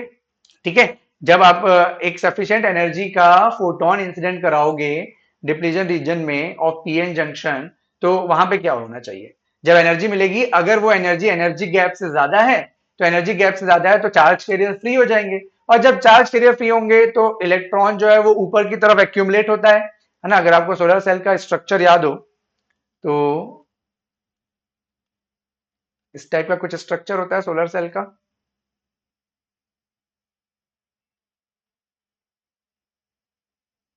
ठीक है, यहां पे आपने लाइट इंसिडेंट कराया, यहां से इलेक्ट्रॉन फ्री होके यहां एक्यूमुलेट हो गए। ठीक है, इस तरफ इलेक्ट्रॉन एक्यूमुलेट हो गए, इस तरफ होल एक्यूमुलेट हो गया, तो नीचे वाला पार्ट क्या बन जाएगा, पॉजिटिव, और ऊपर वाला पार्ट क्या बन जाएगा, यहां से आप मेटल को कलेक्ट कर लोगे, यहाँ पे मेटल लाइन प्लेट्स होती हैं, यहाँ पे नीचे वाला पार्ट क्या बन जाएगा, नेगेटिव। तो जब नीचे वाला पार्ट नेगेटिव बन जाएगा, ऊपर वाला पार्ट पॉजिटिव बन जाएगा, नीचे वाला पार्ट पॉजिटिव और ऊपर वाला पार्ट नेगेटिव, तो इस केस में करंट इस डायरेक्शन में फ्लो होगा, ऑपोजिट डायरेक्शन में। तो करंट ऑपोजिट डायरेक्शन में फ्लो होगा यानी कि करंट निगेटिव हो गया, ठीक है। और जो यहाँ पे हम लोग रेजिस्टेंस लेते हैं, मतलब यहाँ पे एक्चुअली लोड लेते हैं ना, लोड के अक्रॉस वोल्टेज मिलता है, ठीक है। यहाँ पे हमारे पास लोड होगा, तो लोड के अक्रॉस हमको वोल्टेज मिलेगा प्लस माइनस। तो इस वोल्टेज को हम क्या बोलते हैं, ओपन सर्किट वोल्टेज, बिकॉज यहाँ पे लोड कनेक्ट कर रहे हैं। जैसे हम लोगों को सोलर पैनल से जो किसी चीज को जलाना है, तो वहां पे हम लोग लोड कनेक्ट कर दिए। जैसे घर में हम लोग सारे होम अप्लायंसेस को चलाना चाहते हैं मान लो, तो उस इलेक्ट्रिसिटी से, तो यहाँ पे आपने लोड कनेक्ट कर दिया, तो उस लोड को क्या बोलते हैं, ओपन सर्किट वोल्टेज। और ओपन सर्किट वोल्टेज, और इसमें करंट का डायरेक्शन ऑपोजिट है, इसीलिए जो करंट है वो निगेटिव डायरेक्शन में फ्लो होता है, और इसको हम बोलते हैं ओपन सर्किट करंट। मतलब वोल्टेज के करस्पॉन्डिंग करंट है ना। तो ओपन सर्किट में करंट फ्लो नहीं होता है, हर कोई बोलेगा कि ओपन सर्किट में करंट फ्लो होता है, तो ऐसा नहीं है। तो ये इस डायरेक्शन में फ्लो होता है, और जैसे जैसे आप वोल्टेज को बढ़ाते जाओगे, यानी कि यहाँ पे ज्यादा वोल्टेज या ज्यादा एनर्जी का फोटोन अगर इंसिडेंट होगा, तो वोल्टेज की वैल्यू अगर ज्यादा होगी, तो करंट भी उसके करस्पॉन्डिंग हमको ज्यादा मिलता जाएगा। तो जो भी ग्राफ बनेगा वो कौन से सेल पे कौन से क्वाड्रेंट में बनेगा, फोर्थ क्वाड्रेंट पे बनेगा, ठीक है। तो फोर्थ क्वाड्रेंट पे बनेगा, मतलब स्टेटमेंट ए करेक्ट हो गया। तो बोथ करेक्ट नहीं है, ए करेक्ट है और बी इनकरेक्ट है, मतलब आंसर क्या हो जाएगा, ऑप्शन नंबर 2, ठीक है। तो डायोड का कैरेक्टरिस्टिक्स और सोलर सेल का, एलईडी का, ये सारी चीजें मैंने अपने ऑफलाइन में भी पढ़ाया हुआ है, और वो सारे बच्चे जो पहले पढ़ चुके हैं वैसे, उनको भी पता है कि किस तरीके से ये वर्किंग होती है। और ये पीएन जंक्शन डायोड का फॉरवर्ड बायस के केस में, रिवर्स बायस के केस में, यहाँ पे आपका सोलर सेल के केस में ये सोलर सेल हो गया। इसी तरीके से आपको एलईडी का भी पता होना चाहिए। तो एलईडी का केस भी ऐसे फॉरवर्ड बायस, ये वेवलेंथ के ऊपर डिपेंड करते हैं। यहाँ पे वायलेट, यहाँ पे इंडिगो, यहाँ पे ब्लू एंड सो ऑन, इस तरीके से रेड तक जाएगा, ठीक है। ये फर्स्ट क्वाड्रेंट में बनता है करंट और वोल्टेज का जो ग्राफ है। और इसके बाद आपके पास आ जाता है फोटोडायोड। फोटोडायोड में डार्क करंट फ्लो होता है, तो डार्क करंट के केस में आपका जो ग्राफ है वो किस तरफ बनेगा, ये रिवर्स डायरेक्शन में इस तरफ बनेगा। ये डार्क करंट, जैसे जैसे आप लाइट की इंटेंसिटी बढ़ाते जाते हो, है ना, लाइट की इंटेंसिटी आप बढ़ाते जाते हो, करंट की वैल्यू बढ़ते जाती है। पहले वाले को हम लोग डार्क करंट बोलते हैं, क्योंकि इस समय हमारे पास करंट सिर्फ रिवर्स सैचुरेशन की करंट की वजह से फ्लो हो रहा है, मतलब लाइट इंसिडेंट नहीं कराया गया है। लाइट इंसिडेंट नहीं हुआ मतलब डार्कनेस है, डार्कनेस के करस्पॉन्डिंग एक फिक्स करंट फ्लो होता है, और यहाँ पे इंटेंसिटी को बढ़ा रहे हैं, है ना। ये जो नीचे की तरफ जो वैल्यू है वो इंटेंसिटी को बढ़ाने से, जो फोटो डायोड की जो लाइट इंसिडेंट हो रहा है उसकी इंटेंसिटी को बढ़ाने से करंट की वैल्यू बढ़ती है। तो ये चारों ग्राफ हो गया, ठीक है। ये आपका एलईडी का ग्राफ हो गया, ये तो डायोड का ग्राफ है, पीएन जंक्शन डायोड का, और ये फोटो डायोड। तो ये सारे डायोड के कैरेक्टरिस्टिक मैं हमेशा अपनी क्लास में बोलता हूँ, ग्राफ्स बहुत इंपॉर्टेंट होते हैं। अगर आप प्रिपरेशन कर रहे हो कॉम्पिटेटिव एग्जाम की, तो आपको सारे ग्राफ बहुत अच्छे से क्लियर होने चाहिए। Now that is the question from the optics, wave optics. यहाँ से हमारे पास एक अनपोलराइज्ड लाइट है that strikes in a glass surface at the Brewster angle. तो ब्रिस्टर एंगल में जब लाइट इंसिडेंट होता है तब क्या होता है, ठीक है। यहाँ पे अगर हमारे पास दो मीडियम है सपोज करो, ठीक है, और यहाँ से लाइट इंसिडेंट हुआ, ठीक है। तो हमको पता है कि लाइट जब इंसिडेंट होता है तो कुछ पार्ट इसका रिफ्लेक्ट होता है और कुछ पार्ट इसका रिफ्रैक्ट होता है, ठीक है। तो ये रिफ्रैक्टेड लाइट है, ये रिफ्लेक्टेड होता है। यहाँ पे दो मीडियम है, मीडियम 1 एंड मीडियम 2, ठीक है। डेंसर से रेयरर में जाएगा, मीडियम 2, ठीक। ये जो एंगल है, अगर ये एंगल ब्रिस्टर एंगल के इक्वल हो गया, तो इसका जो कंडीशन क्या होता है कि अगर इंसिडेंट लाइट अनपोलराइज्ड है, ठीक है, तो अगर इंसिडेंट लाइट पोलराइज्ड हो या अनपोलराइज्ड हो, जो रिफ्लेक्टेड लाइट होता है दैट इज ऑलवेज पोलराइज्ड, है ना। ये रिफ्लेक्टेड लाइट जो है ये कंप्लीटली पोलराइज्ड होता है इनफैक्ट, ठीक है। तो ये इस बात पे डिपेंड नहीं करता कि इंसिडेंट वेव क्या है, इस बात को नोट कर लेना। ये इस बात पे डिपेंड नहीं करता कि इंसिडेंट लाइट पोलराइज्ड है कि अनपोलराइज्ड है, लेकिन ये कंफर्म है कि जो लाइट रिफ्लेक्ट होगा, है ना, जो लाइट रिफ्लेक्ट होगा वो 100% रियलाइज्ड पोलराइज्ड होगा, और ये पार्शियली पोलराइज्ड होगा, ठीक है। तो ये ब्रिस्टर एंगल का कॉन्सेप्ट है, इसको डिटेल में हम पढ़ सकते हैं, आप अकॉर्डिंग टू, अगर आपको लगेगा तो आप कमेंट कर सकते हो। तो इसमें क्या आना चाहिए, reflected is completely polarised but the reflected light is partially polarised, yes. So option A इसका करेक्ट आंसर हो जाएगा, ठीक। नेक्स्ट आते हैं, ये तो बड़ा सा सिंपल सा क्वेश्चन है। ये भी अगेन आपका कहां से आ जाएगा, ये हो गया आपका एटम्स, एटम्स के क्वेश्चंस, जहां पे जब हम लोग बोहर मॉडल पढ़े थे, है ना। तो बोहर मॉडल में हमने देखा था कि हर जो इलेक्ट्रॉन है वो एक फिक्स ऑर्बिट पे ही रोटेट करता है, रिवॉल्व करता है अराउंड द न्यूक्लियस, और साथ में जो इलेक्ट्रॉन रिवॉल्व होते हैं उनकी एनर्जी उस ऑर्बिट की एनर्जी के इक्वल होता है, ठीक है। और जब कोई इलेक्ट्रॉन एक ऑर्बिट से दूसरे ऑर्बिट में जाता है तो वो एनर्जी रिलीज करता है, मतलब हायर से लोअर आएगा तो एनर्जी रिलीज करेगा। तो जो एनर्जी वो रिलीज करेगा उसका वेवलेंथ क्या होगा? So that wavelength is given by 1 upon lambda is equal to R Z square 1 upon n1 square minus 1 upon n2 square, ठीक है। n1 जहां पे वो इलेक्ट्रॉन आ रहा है, जिस ऑर्बिट में इलेक्ट्रॉन आ रहा है, एंड n2 वो ऑर्बिट जहां से इलेक्ट्रॉन आ रहा है, ठीक है। तो ये हो गया तुम्हारा इनिशियल और ये फाइनल। n1 में फाइनली वो जाएगा और n2 से स्टार्ट करेगा। यहाँ पे आपको सारी वैल्यूज दी हुई है, आप इसमें वेवलेंथ का वैल्यू कैलकुलेट कर सकते हो। r जो होता है रिडबर्ग कांस्टेंट है, z जो है दैट इज हाइड्रोजन का एटॉमिक नंबर हो गया, तो जो कि 1 होता है, ठीक है। तो यहाँ से हमको 1 अपॉन लैम्डा, r की वैल्यू हमको नहीं पता है, और पहले के ऑप्शन ए के लिए निकालते हैं, ठीक है। तो n1 की वैल्यू कितनी हो जाएगी यहाँ पे 4, और यहाँ पे कितनी आ जाएगी, n2 का स्क्वायर हो गया 9। तो मुझे वेवलेंथ निकालना है, तो वेवलेंथ हो गया 5r ना, तो 9 माइनस 4 हो गया 5, और 36 ऊपर चला जाएगा, और 36 इंटू 1 अपॉन r, ठीक है। तो 1 अपॉन r की वैल्यू हमको पता है, दैट इज 911, ठीक है। और जो भी रिजल्ट आएगा वो एंगस्ट्रॉम में आएगा, और हमको कन्वर्ट करना पड़ेगा नैनोमीटर में, ठीक है। तो इसको कैलकुलेटर से मैं कर लेता हूँ, आप चाहो तो सॉल्व भी कर सकते हो फटाफट। तो वैसे तो 7 आ जाएगा, इसको 7 ले लेंगे तो 911 इंटू 7 कर लेते हैं, चलो कर ही लेते हैं। 91 इंटू 7 7 7 63, ठीक है। तो ये आ जाएगा 6388, ठीक है, क्योंकि मैंने 35 लिया है ना, तो 35 से थोड़ा सा ज्यादा आएगा, ठीक है। तो इसके अकॉर्डिंग समझ में आ रहा है, ये मैंने क्या किया है, इसको 35 लिया है, तो इसको 35 लिया है तो 7 आ गया, तो 911 इंटू 7 कर रहा हूँ तो 6377 आ रहा है नैनोमीटर में, 6377 नैनोमीटर में आएगा, ठीक है। ये रिजल्ट जो आएगा वो आपका एंगस्ट्रॉम में आएगा, क्लियर। ये आपका रिजल्ट जो आएगा एंगस्ट्रॉम में आएगा, इन नैनोमीटर में कन्वर्ट करोगे तो इसमें डेसिमल आपको हटाना पड़ेगा, ठीक है। सो कितना हो गया ये, हाँ, तो ये 7 से ज्यादा आएगा, तो 7 से ज्यादा मतलब 637 से भी ज्यादा, तो 637 से ज्यादा मतलब ये कितना आ रहा होगा, 656.3 नैनोमीटर आएगा। तो ए का आंसर क्या हो जाएगा, 3। तो ए का आंसर 3, मतलब यहाँ तो एक ही है, तो ऑप्शन 3 डायरेक्ट हम बता सकते हैं। स्टिल हम लोग कैलकुलेट करेंगे क्योंकि हम थोड़ा डिटेल में जा रहे हैं।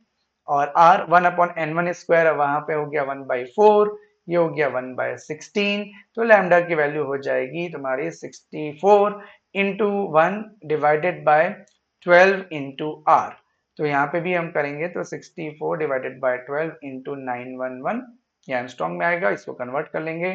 तो यहाँ पे 5 के आसपास आ गया, तो 911 इंटू 5 कर लो, तो ये हो गया 455, मतलब कि उससे थोड़ा ज्यादा, मतलब ये आना चाहिए, ठीक है, 486, तो 486.1, ठीक है। ये जो मैंने निकाला है वो देखो 6377 ये एमस्ट्रॉन्ग में आया है, इसको नैनोमीटर में कन्वर्ट करना है। यहाँ पे ये एमस्ट्रॉन्ग, यहाँ पे भी जो आएगा वो एमस्ट्रॉन्ग में आएगा, उसको नैनोमीटर में कन्वर्ट करना है। तो जब मैं इसको मल्टीप्लाई किया तो 455 आ रहा है, 4555 एमस्ट्रॉन्ग में आ रहा है, इसको नैनोमीटर में कन्वर्ट करेंगे तो क्योंकि मैंने इसको राउंड फिगर में लिया है तो ये कम आ रहा है, ठीक है। अब ऑप्शन सी पे आ जाओ, तो तुम्हारे पास लैम्डा की वैल्यू, ठीक है, यहाँ पे मैं डायरेक्टली सॉल्व करता हूँ, चलो लिख ही लेते हैं। ऑप्शन सी के लिए 1/लैम्डा आर n1 ये अगेन 1/4 माइनस 25, ठीक है। तो यहाँ से लैम्डा की वैल्यू आएगी 100 इंटू 911 डिवाइडेड बाय 21। तो इसको भी 5 मानेंगे तो नहीं, 5 नहीं मान सकते, इसको तुम मान लो 21 इंटू 4, 84 हो जाएगा, है ना। और 4 पॉइंट समथिंग, मतलब 4.5 मान सकते हो तुम इसको राउंड फिगर, क्योंकि 5 मानोगे तो 100 हो जाएगा, तो फिर तो प्रीवियस आ जाएगा। तो ये भी अगेन 400 से जस्ट थोड़ा सा ज्यादा ही आ रहा है ना। अगर मैं 4.5 लूंगा तो 911 इंटू 4.5 करके आप देख लो, है ना। तो ये आपको यहाँ पे मल्टीप्लाई करके मिल जाएगा, तो यहाँ से तो क्लियर हो गया, इसका ये आ चुका है, तो ये 400 समथिंग आएगा, तो थर्ड का 2 आ रहा होगा, ठीक है। और ये 36 बढ़ रहा है ना, वैल्यू इंक्रीज हो रही है, सॉरी वैल्यू डिक्रीज होगी, क्योंकि आप किस तरफ जा रहे हो, राइट साइड जा रहे हो, तो शॉर्टेस्ट वेवलेंथ मिलेगा। लिमिटिंग नंबर बढ़ रहा है। यहाँ पे भी देखो जो वे नंबर है ना, फर्स्ट मेंबर, ये हम लोगों ने first member, second member, third member, fourth member, ये कौन सा है, थर्ड वाला। कौन सा स्पेक्ट्रम सीरीज होता है, थर्ड वाला। ठीक है, पैशन है। ठीक है, फर्स्ट हो गया आपका बैलमार, सेकंड हो गया लाइमन, बैलमार एंड देन पैशन। तो ये कौन सा सीरीज चल रहा है, पैशन सीरीज चल रहा है। ठीक है, पैशन सीरीज आप चला रहे हो और इसके बाद फोर्थ वाला ब्रैकेट सीधा आ जाएगा। फोर्थ वाला डी ऑप्शन भी सॉल्व कर लेंगे, सेम हो जाएगा। यहाँ पे 100 की जगह कितना आ जाएगा, 36 इंटू 4, 36 इंटू 4 आ जाएगा, डिवाइड में 32 हो जाएगा। ठीक है, तो यहां से हमारा आंसर ये वाला 434 आएगा मेरे अकॉर्डिंग, है ना, जब आप पूरा सॉल्व करोगे अच्छे से। और यहाँ पे ये नैनोमीटर में आएगा और लास्ट वाला आ जाएगा आपका 410। ठीक है, तो फॉर्मूला तो आपको मैं यहाँ पे दे दिया हूँ, इस फॉर्मूले को आपको सॉल्व करना है। मैंने 3 ऑप्शन सॉल्व करके बता भी दिए हैं, बस आपको फोर्थ ऑप्शन करना है खुद से। ठीक है, और देखना है कि आपका आंसर 410 आ रहा है कि नहीं आ रहा है। क्लियर। थर्ड नेक्स्ट क्वेश्चन आ जाओ, question number 12। A wire of length L, resistance 100 is resistance 100 is divided into the 10 equal parts. The first 5 parts are connected in series while the next 5 parts are connected in parallel. The combination of the resistance when they are connected in series back, है ना। तो यहाँ पे आपने क्या किया, एक length है, रेजिस्टेंस 100 था, 10 पार्ट में डिवाइड कर दिए, तो हर पार्ट का रेजिस्टेंस कितना हो गया, 10 ओम हो गया। तो रेजिस्टेंस ऑफ ईच पार्ट, ठीक है, resistance of each part is 100 divided by 10 equal to 10 ohm. अब ऐसे 5 रेजिस्टेंस जो है कनेक्टेड है सीरीज में, ये हो गया first, second, third, fourth and fifth. ठीक, ये 10, ये भी 10, ये भी 10, ये भी 10। अब इसमें से 5 जो है वो कनेक्टेड है पैरेलल में, और आपस में दोनों किस में कनेक्टेड है, सीरीज में, इसीलिए इसको मैंने यहां से ज्वाइन किया। ये वाला पार्ट, ये वाला पार्ट, ये हो गया पहला 5 रेजिस्टेंस सीरीज में, ये 5 रेजिस्टेंस 10 ओम वाले, ये सभी 10 ओम है, 10 10 10 10। ये हो गया पैरेलल में। ठीक है, यहां से यहां तक क्लियर। ये अब आपको जो रेजिस्टेंस निकालना है पूरे कॉम्बिनेशन का निकालना है, मतलब यहां से लेके यहां तक का आपको इक्विवेलेंट रेजिस्टेंस या ओवरऑल रेजिस्टेंस निकालना है। ये सही। सीरीज में रेजिस्टेंस, अगर सारे रेजिस्टेंस की वैल्यू सेम होती है तो सीरीज में जो रेजिस्टेंस आता है उसका इक्विवेलेंट कितना होता है, n इंटू आर। तो यहाँ पे कितना हो गया, n मतलब नंबर ऑफ रेजिस्टेंस, कितने रेजिस्टेंस है, 5 रेजिस्टेंस है, हर की वैल्यू कितनी है 10, तो फाइनल रिजल्ट कितना हो जाएगा 50 ओम। ठीक है, अगर रेजिस्टेंस जिनकी वैल्यू सेम है, they are connected in parallel, then the equivalent resistance parallel वाले का कितना हो जाता है, r बाई n। कितने रेजिस्टेंस है, 5, सो 10 बाय 5 कितना हो गया, 2 ओम। अब ये जो RS और RP है, ये दोनों आपस में कैसे कनेक्टेड है, सीरीज में। तो इक्विवेलेंट रेजिस्टेंस कितना होना चाहिए, series resistance plus parallel resistance. Series resistance हो गया तुम्हारा 50 और पैरेलल रेजिस्टेंस हो गया 2, तो फाइनल आंसर कितना हो गया, 52 ओम, यानी कि आंसर हो गया 3। ठीक है, बहुत सिंपल सा क्वेश्चन। सीरीज और पैरेलल कॉम्बिनेशन, अगर रेजिस्टेंस की वैल्यू सेम होती है तो सीरीज और पैरेलल में क्या कॉन्सेप्ट लगाते हैं, ये मैंने यहाँ पे आपको डिस्कस किया। Now, this is again the question from the optics, and a light ray enters through a right angle prism. The spelling mistake हो गया, prism at point P with angle of incidence 30 degree. ठीक है, 30 degree से incident हो रहा है। If it travels through the prism parallel to the base, तो ये पैरेलल ट्रेवल कर रहा है बेस के, and emerges along the face AC, मतलब यहां से ये बाहर निकल गया है। ठीक है, यहां से ये बाहर निकल रहा है, यानी कि ये सरफेस के पैरेलल हो गया है।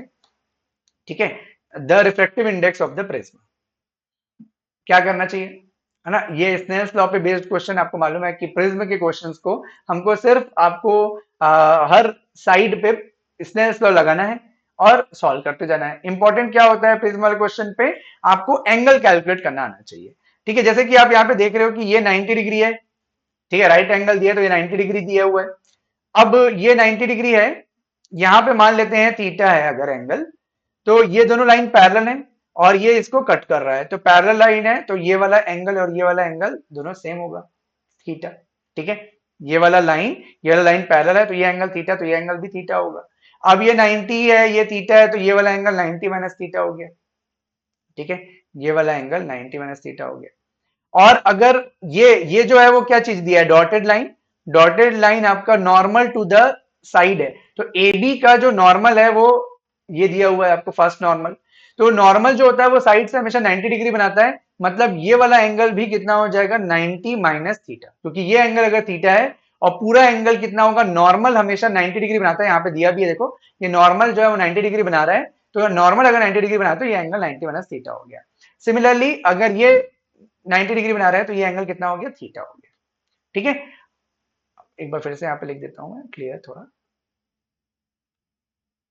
ये वाला एंगल 90 माइनस थीटा है और ये वाला एंगल जो है वो थीटा है। ठीक है, अब ये जो थीटा है, अब आप देखो ये वाला जो लाइट है ना, जो बाहर निकल रहा है प्रिज्म से, वो क्या हो गया, पैरेलल टू द बाउंड्री हो गया। पैरेलल टू द बाउंड्री, जब कोई लाइट इंसिडेंट होता है ना, जब कोई लाइट एक पर्टिकुलर एंगल से इंसिडेंट करता है, तो वो नॉर्मल से 90 डिग्री बना के या बाउंड्री के पैरेलल कब होता है, जब एंगल ऑफ इंसिडेंस किसके इक्वल हो जाए, क्रिटिकल एंगल के इक्वल हो जाए। तो theta is nothing but a critical angle, है ना। क्रिटिकल एंगल वो एंगल होता है जब जो लाइट जो इमर्ज हो रहा है वो क्या करे, नॉर्मल से 90 डिग्री बना ले या बाउंड्री के पैरेलल हो जाए, तो इस एंगल को हम क्या बोलते हैं, क्रिटिकल एंगल।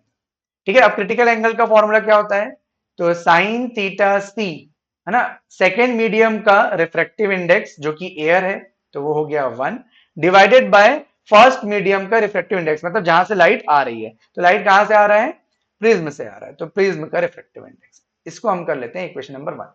ठीक है, अब आ जाओ आप इस सरफेस पे, ए बी वाले सरफेस पे, क्योंकि यहाँ पे मुझे स्नेल्स लॉ लगाना चाहिए। स्नेल्स लॉ लगाऊंगा तो क्या आएगा, पहला वाला मीडियम क्या है, एयर, एयर का रिफ्रैक्टिव इंडेक्स हो गया 1 इंटू किस एंगल से इंसिडेंट कर रहा है, 30 डिग्री से, किस मीडियम में जा रहा है, प्रिज्म में, प्रिज्म का रिफ्रैक्टिव इंडेक्स इंटू इसका एंगल ऑफ रिफ्रैक्शन क्या है, नॉर्मल से ये कितना एंगल बना के रिफ्लेक्ट हो रहा है, 90 माइनस थीटा, तो यहाँ पे आ गया 90 माइनस थीटा। थीटा नहीं लेना है ना, नॉर्मल से एंगल बनाना है, तो नॉर्मल, ये डॉटेड लाइन नॉर्मल है, तो ये डॉटेड लाइन से कितना एंगल बना रहा है, 90 माइनस थीटा, यानी कि कॉस थीटा हो गया। सो यहाँ पे कितना आ गया, 1/2 is equal to mu P and this is cos theta. इसको आप कर लो सेकंड इक्वेशन। आपको निकालना है म्यू पी की वैल्यू, तो म्यू पी की वैल्यू को मैं क्या लिख लूंगा यहां से, थीटा, थीटा ही तो थीटा सी है, क्रिटिकल एंगल है ना, थीटा ही तो थीटा सी है, तो मैं इसको थीटा सी कर लेता हूं। ठीक, तो थीटा सी हो गया।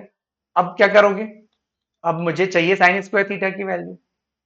ठीक है, मुझे चाहिए साइन थीटा सी की वैल्यू, तो आप क्या कर लो, यहां से सेकंड इक्वेशन को ना थोड़ा सा कन्वर्ट कर लेते हैं।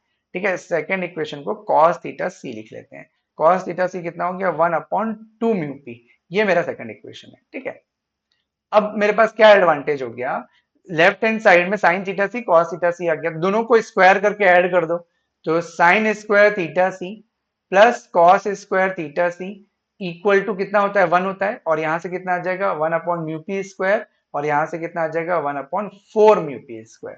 इसकी वैल्यू हो गई 1, यहां से हमारे पास कितना आ गया, μp² को अगर मैं कॉमन ले लूं तो कितना आ गया, 5/4, तो 5/4μp² आ गया।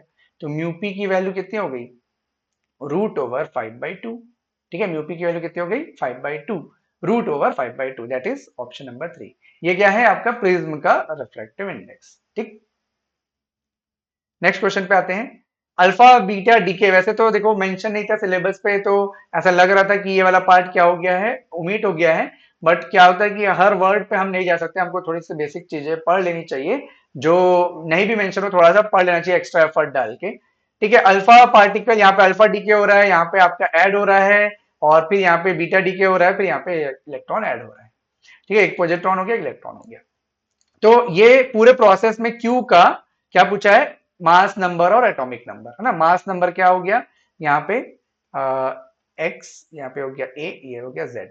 ठीक है, तो इसमें ए क्या है, एटॉमिक नंबर है, और जेड क्या है, मास नंबर, तो हमको दोनों निकालना है।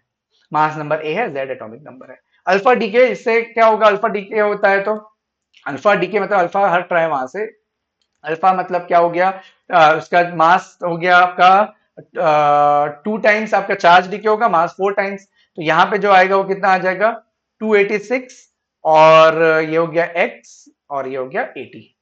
ठीक है, 286 880। अब ये इलेक्ट्रॉन वाला और ये वाला तो एक दूसरे को कैंसिल कर देगा।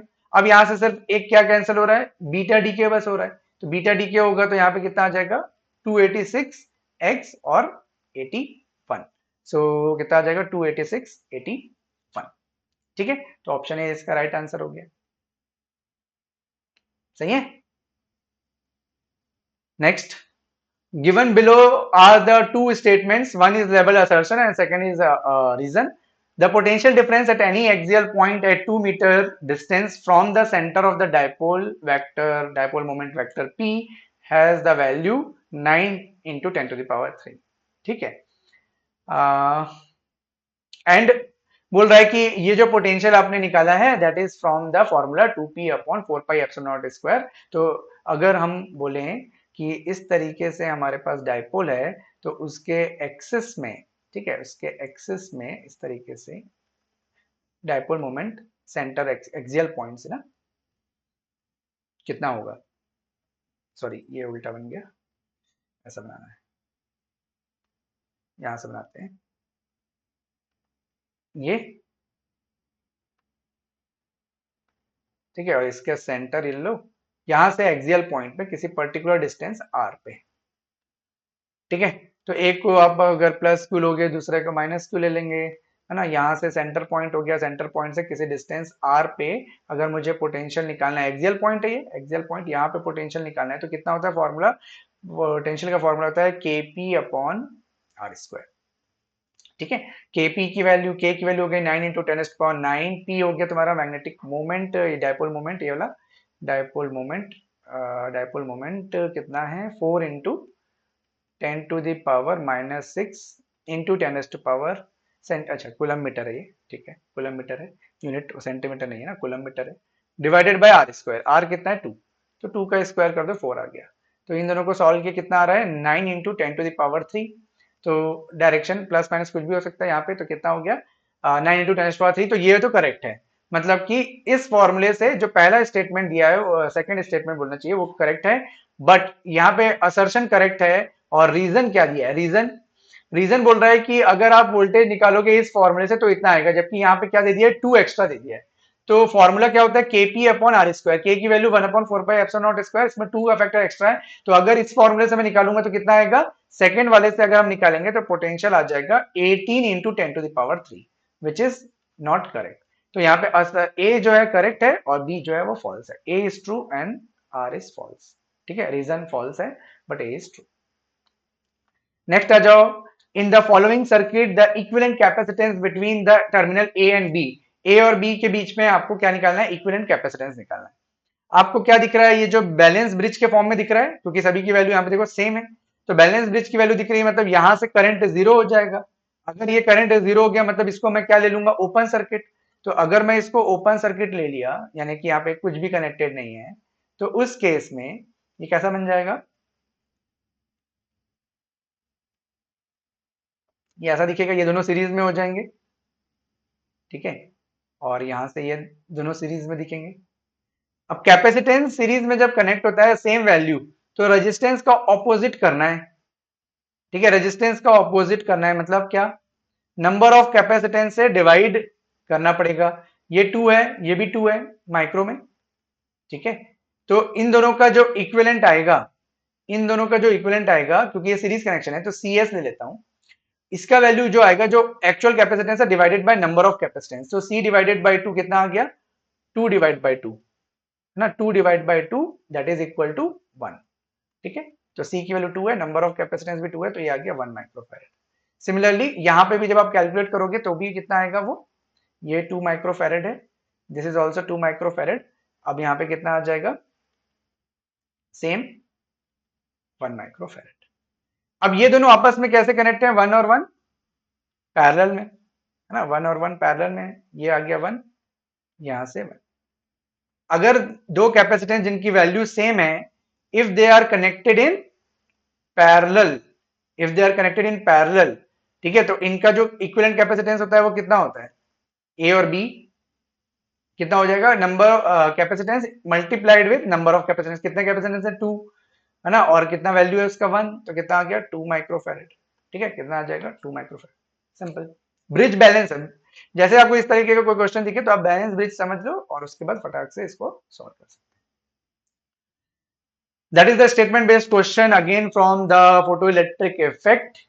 If the c is the velocity of light in the free space, the correct statement about the photon among the following are: the energy of a photon is E is equal to h nu. Nu is the frequency. तो ये होता ही है, photon जब incident होता है तो उसकी energy क्या होती है, h nu. और जो फोटोन इंसिडेंट होता है that travels with the velocity of light, that is also correct. Momentum है ना, जब इलेक्ट्रॉन जो फोटोन जो एमिट हो रहा है, फोटोन जो इंसिडेंट हो रहा है उसका जो मोमेंटम होता है वो ई बाई सी से लिखा जाता है कई बार. कई बार आप ई बाई एच सी बोलते हो, ई की वैल्यू एच न्यू है तो एच न्यू बाई सी, तो मोमेंटम कितना हो गया एच ई अपॉन सी. और यहाँ पे आप क्या लिखते हो, कई बार एच सी अपॉन लैम्डा भी लिखते हो, तो एच अपॉन लैम्डा, इससे हमने क्वेश्चन सॉल्व किया था. ठीक है, मोमेंटम लैम्डा जो डी ब्रोगली वेवलेंथ था लैम्डा, उसको हमने क्या बोला था, H upon M V momentum. ठीक है, तो यहीं से आया था वो, तो ये भी स्टेटमेंट करेक्ट है. In a photon electron collision, both the total energy and the total momentum are conserved. ठीक है, तो ये भी आपका करेक्ट स्टेटमेंट है, क्योंकि जब फोटोन इंसिडेंट करता है मेटल सरफेस पे तो इलेक्ट्रॉन से जब जाके वो टकराता है तो वो कौन सा टाइप का कोलिजन होता है, परफेक्टली इलास्टिक कोलिजन होता है. और परफेक्टली इलास्टिक कोलिजन में, है ना, परफेक्टली इलास्टिक कोलिजन में एनर्जी कंजर्व रहती है.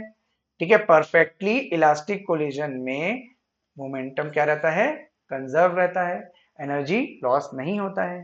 ठीक है, नेक्स्ट आ जाओ. A logic circuit provides, sorry sorry एक चीज है यहाँ पे, हम लोगों ने क्या बोला, A B C D correct हो गया ना, तो आंसर तो मैंने बताया नहीं, A B C D option थे. ठीक, a logic circuit provides the output Y as per the following truth table. तो ट्रुथ टेबल के अकॉर्डिंग आपको लॉजिक सर्किट बताना. देखो मैंने बहुत सारे जगह पे देखा तो सभी लोग बोलते हैं कि इस टाइप के क्वेश्चंस को आपको ऑप्शन से जाना चाहिए. आपको मैं यहाँ पे एक ट्रिक बताता हूँ, ट्रिक इन सेंस में कि आपको थोड़ा सा डिजिटल सर्किट पता होना चाहिए, जैसे जो मेरे से पढ़ते हैं उनको पता है. जैसे कि आउटपुट y है, जहां जहां पे आउटपुट आपको हाई दिख रहा है ना, उसके एक्सप्रेशन को लिख लो. तो आउटपुट 1 कब आया, जब a और b दोनों जीरो था. तो देखो आउटपुट का एक्सप्रेशन क्या होगा, a बार और b बार. ठीक है, प्लस, ठीक है प्लस, और कब आया, और प्लस साइन लगता है और में. ये वाला एक पहला सिचुएशन था जब आउटपुट 1 आया, और ये एक दूसरा सिचुएशन है जब आउटपुट 1 आया. तो आउटपुट 1 आया तो यहाँ पे a की वैल्यू क्या होगी, a होगी, क्योंकि a 1 है मतलब a रहेगा. b में 0 है, b का 0 मतलब इन्वर्ट हो गया. इन्वर्ट होने का क्या मतलब होता है, b बार. जहां जहां पे 0 होता है हम b बार लगाते हैं, है ना, और जहां पे 1 होता है वहां पे a लगाते हैं. सिंपल, मतलब बिना विदाउट बार रहता है. अब इन दोनों में देखो क्या चीज कॉमन है, b बार कॉमन. b बार कॉमन है तो क्या आया, a बार प्लस a आया. अब a bar plus a Boolean expression की कुछ स्टैंडर्ड रूल मैं लिखाता हूं, उसमें आपका a बार प्लस a कितना होता है वो पता होना चाहिए, that is 1. a plus a bar is always equal to 1. तो ये कितना आ गया b बार, तो हमारा आंसर क्या आ जाएगा, b बार डायरेक्टली. ऐसा आपको सॉल्व करना है. ठीक है, बाकी आप इसको इस तरीके से भी देख सकते हो कि अगर आप इसको ऑब्जर्व करोगे तो आपको जीरो का इन्वर्ट दिख रहा है यहाँ पे 1, 1 का इन्वर्ट दिख रहा है 0, 0 का इन्वर्ट दिख रहा है 1, और 1 का इन्वर्ट दिख रहा है 0. मतलब कि जो आउटपुट है वो ए पे डिपेंड ही नहीं कर रहा, है ना. आउटपुट जो है वो डिपेंड नहीं कर रहा. वाई जो आउटपुट है is independent of B, A, independent of A. ठीक है, y is independent of a, तो a से इंडिपेंडेंट है और b से किस तरीके से रिलेटेड है, b का इन्वर्ट y है, तो b का इन्वर्ट y है, तो b को इन्वर्ट कर दिए, कितना आ गया, ऑप्शन डी. ठीक है, तो आप इसको इस तरीके से भी देख सकते हो और इस तरीके से भी देख सकते हो, और बाकी आप ऑप्शन से भी वेरीफाई कर सकते हो कि सारी वैल्यू को यहाँ पे पुट कर करके भी कैलकुलेट किया जा सकता है. Question number 19. A sheet is placed on a horizontal surface in front of a strong magnetic pole. A force is needed to: A, hold the sheet there if it is magnetic, hold the sheet there if it is non-magnetic, move the sheet away from the pole A with the uniform velocity if it is conducting, and move the sheet away from the pole with the uniform velocity if it is both non-conducting and non-polar. देखो यहाँ पे एक magnet है, इसको हम इस तरीके से देख सकते हैं, यहाँ पे मैग्नेट है और ये एक शीट है।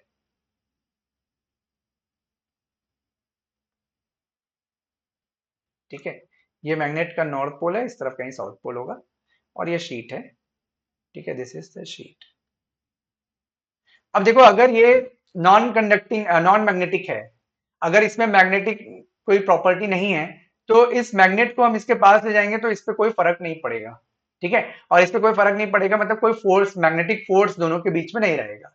ठीक है, तो यहाँ पे हमको कोई फोर्स नहीं लगाना पड़ेगा। तो अगर नॉन मैग्नेटिक होगा शीट, तो हमको होल्ड करने के लिए कोई फोर्स नहीं लगाना पड़ेगा। जबकि हमको क्या पूछ रहा है कि फोर्स किस कंडीशन में रिक्वायर्ड होगा, तो ऑप्शन बी में कोई फोर्स रिक्वायर्ड नहीं होगा, क्योंकि उनके बीच में कोई मैग्नेटिक फोर्स नहीं लग रहा, बिकॉज शीट जो है वो क्या है, नॉन मैग्नेटिक है। यानी कि अगर ये मैग्नेटिक हुआ, ठीक है, अगर ये मैग्नेटिक हुआ मतलब इसमें जब इस नॉर्थ को हम लेके जाएंगे तो या तो ये इसको अट्रैक्ट करेगा या तो वो इसको रिपेल करेगा। ठीक है, तो ये मोस्टली नॉर्थ पोल बन जाएगा, नॉर्थ पोल बन जाएगा तो रिपेल कर सकता है। तो ये हमारा रिपेल भी कर सकता है, अट्रैक्ट भी कर सकता है, depending upon the property of the magnet. लेकिन ये मैग्नेटिक अगर होगा तो यहाँ पे डेफिनेटली या तो फोर्स ऑफ अट्रैक्शन होगा या तो फोर्स ऑफ रिपल्शन होगा। तो ए तो कंफर्म है, करेक्ट होगा। लॉजिकली भी आप बता सकते हो कि कोई भी मैग्नेटिक अगर मटेरियल है उसके सामने अगर मैग्नेट को लेके आओगे तो फोर्स लगेगा। ठीक है, move the sheet away from the pole with the uniform velocity if it is conducting.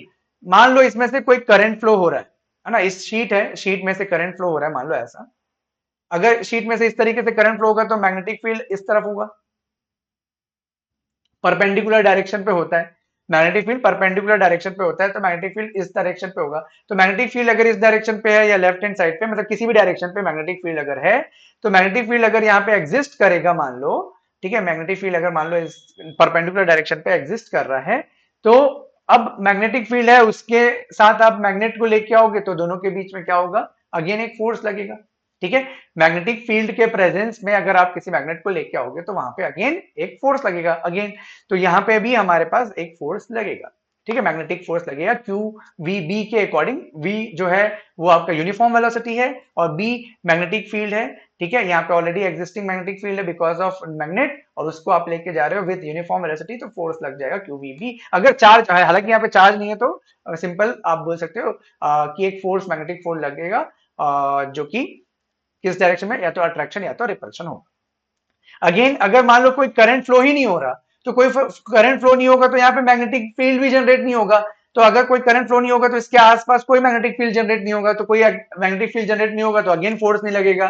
तो यहाँ पे लास्ट वाले ऑप्शन में क्या बोला है, नॉन कंडक्टिंग भी है और नॉन पोलर भी है, तो इसमें कोई पोलैरिटी भी नहीं है और नॉन कंडक्टिंग भी है, मतलब कोई भी फोर्स अगेन नहीं लगेगा। तो ये भी गलत हो गया, मतलब ए और सी बस करेक्ट होंगे, तो ऑप्शन 3 आपका सही आंसर हो जाएगा। नेक्स्ट आ जाते हैं क्वेश्चन नंबर 20। ठीक है, ओवरऑल अराउंड 28 क्वेश्चंस हैं। So a 10 microfarad capacitor is connected to a 210 volt 5 hertz source as shown in figure, the peak current in the circuit is. तो यहाँ पे हमको आरएमएस वैल्यू दिया रहता है, बाय डिफॉल्ट जो वैल्यू होती है वो आरएमएस होती है।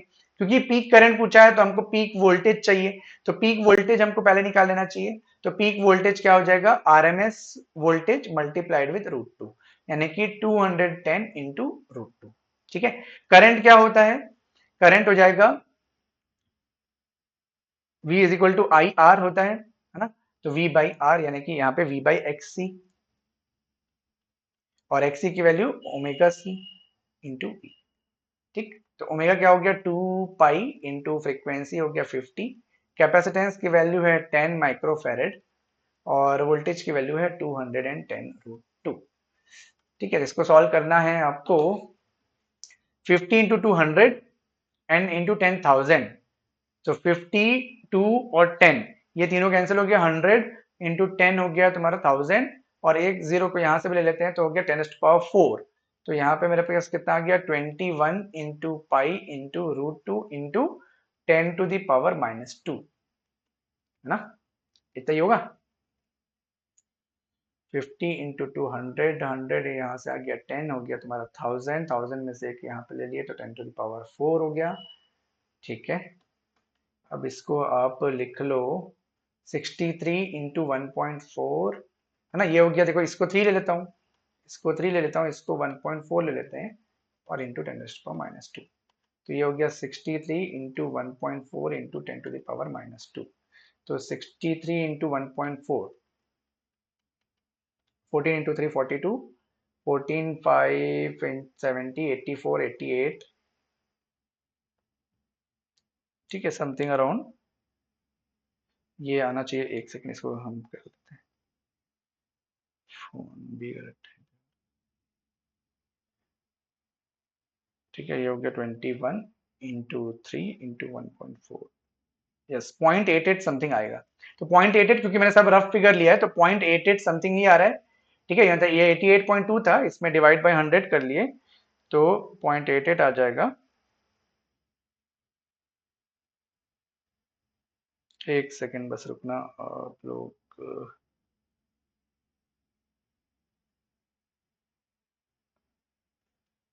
ठीक है, कितना हो गया 0.88, मतलब 0.88 के आसपास, मतलब ये आ जाएगा 0.93। क्यों? क्योंकि ये तो 1.414 होगा और ये 3.14 होगा, तो ये 3 से ज्यादा है, ये 1.4 से ज्यादा है, मतलब ये 0.88 से ज्यादा आएगा। तो 0.8 से ज्यादा कौन सा वैल्यू है? 0.93, 0.93 के आसपास आ जाएगा, ठीक है।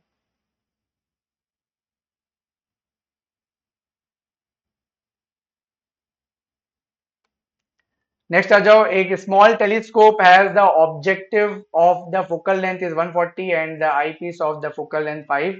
The magnifying power of the telescope is, so magnifying power of the telescope is कितना होता है? मैग्नीफाइंग पावर, मैग्नीफाइंग पावर कितना होता है टेलीस्कोप का? F not upon F E. Direct question है, फॉर्मूला बेस्ड। तो ऑब्जेक्टिव कितना हो गया? 140 ऑब्जेक्टिव लेंस का, और ई आई पीस का कितना है? 5। तो 140 डिवाइड बाय 5 कितना हो गया? ये हो गया 28, राइट। 28 इसका आंसर हो जाएगा। नेक्स्ट आ जाते हैं 22। If the plates of a parallel plate capacitor connected to a battery are moved close to each other, then the charge stored in it increases, the energy stored in it decreases, the capacitance increases, the ratio of the charge to its potential remains the same, and the product of the charge and the voltage are increases. So we know that, देखो सारी चीजें हम लिख लेते हैं। Charge stored के बारे में बोल रहा है तो charge store Q equal to CV होता है। एनर्जी स्टोर्ड जो बोल रहा है, energy is equal to half CV square होता है। कैपेसिटेंस की value epsilon naught epsilon R A by D, या तुम के फॉर्म में लिखते हो तो उसको भी लिख सकते हैं। The ratio of the charge, ठीक है, the ratio of the charge to the potential is C, है ना, ये पहले से आ जाएगा। सारे ऑप्शंस के अकॉर्डिंग लिख दिया हूं मैं। और fifth is product of charge and the voltage, तो चार्ज एंड वोल्टेज, ठीक है, यानी Q इंटू वी। चलो देखते हैं अब क्या बोल रहा है इस कैपेसिटेंस में, ठीक है। अगर आपके पास ऐसा कोई फिक्स यहाँ पे जो कैपेसिटेंस रहता है, ये कुछ इस तरीके से होता है। अब यहाँ पे जो इन दोनों के बीच का जो गैप है वो डी है।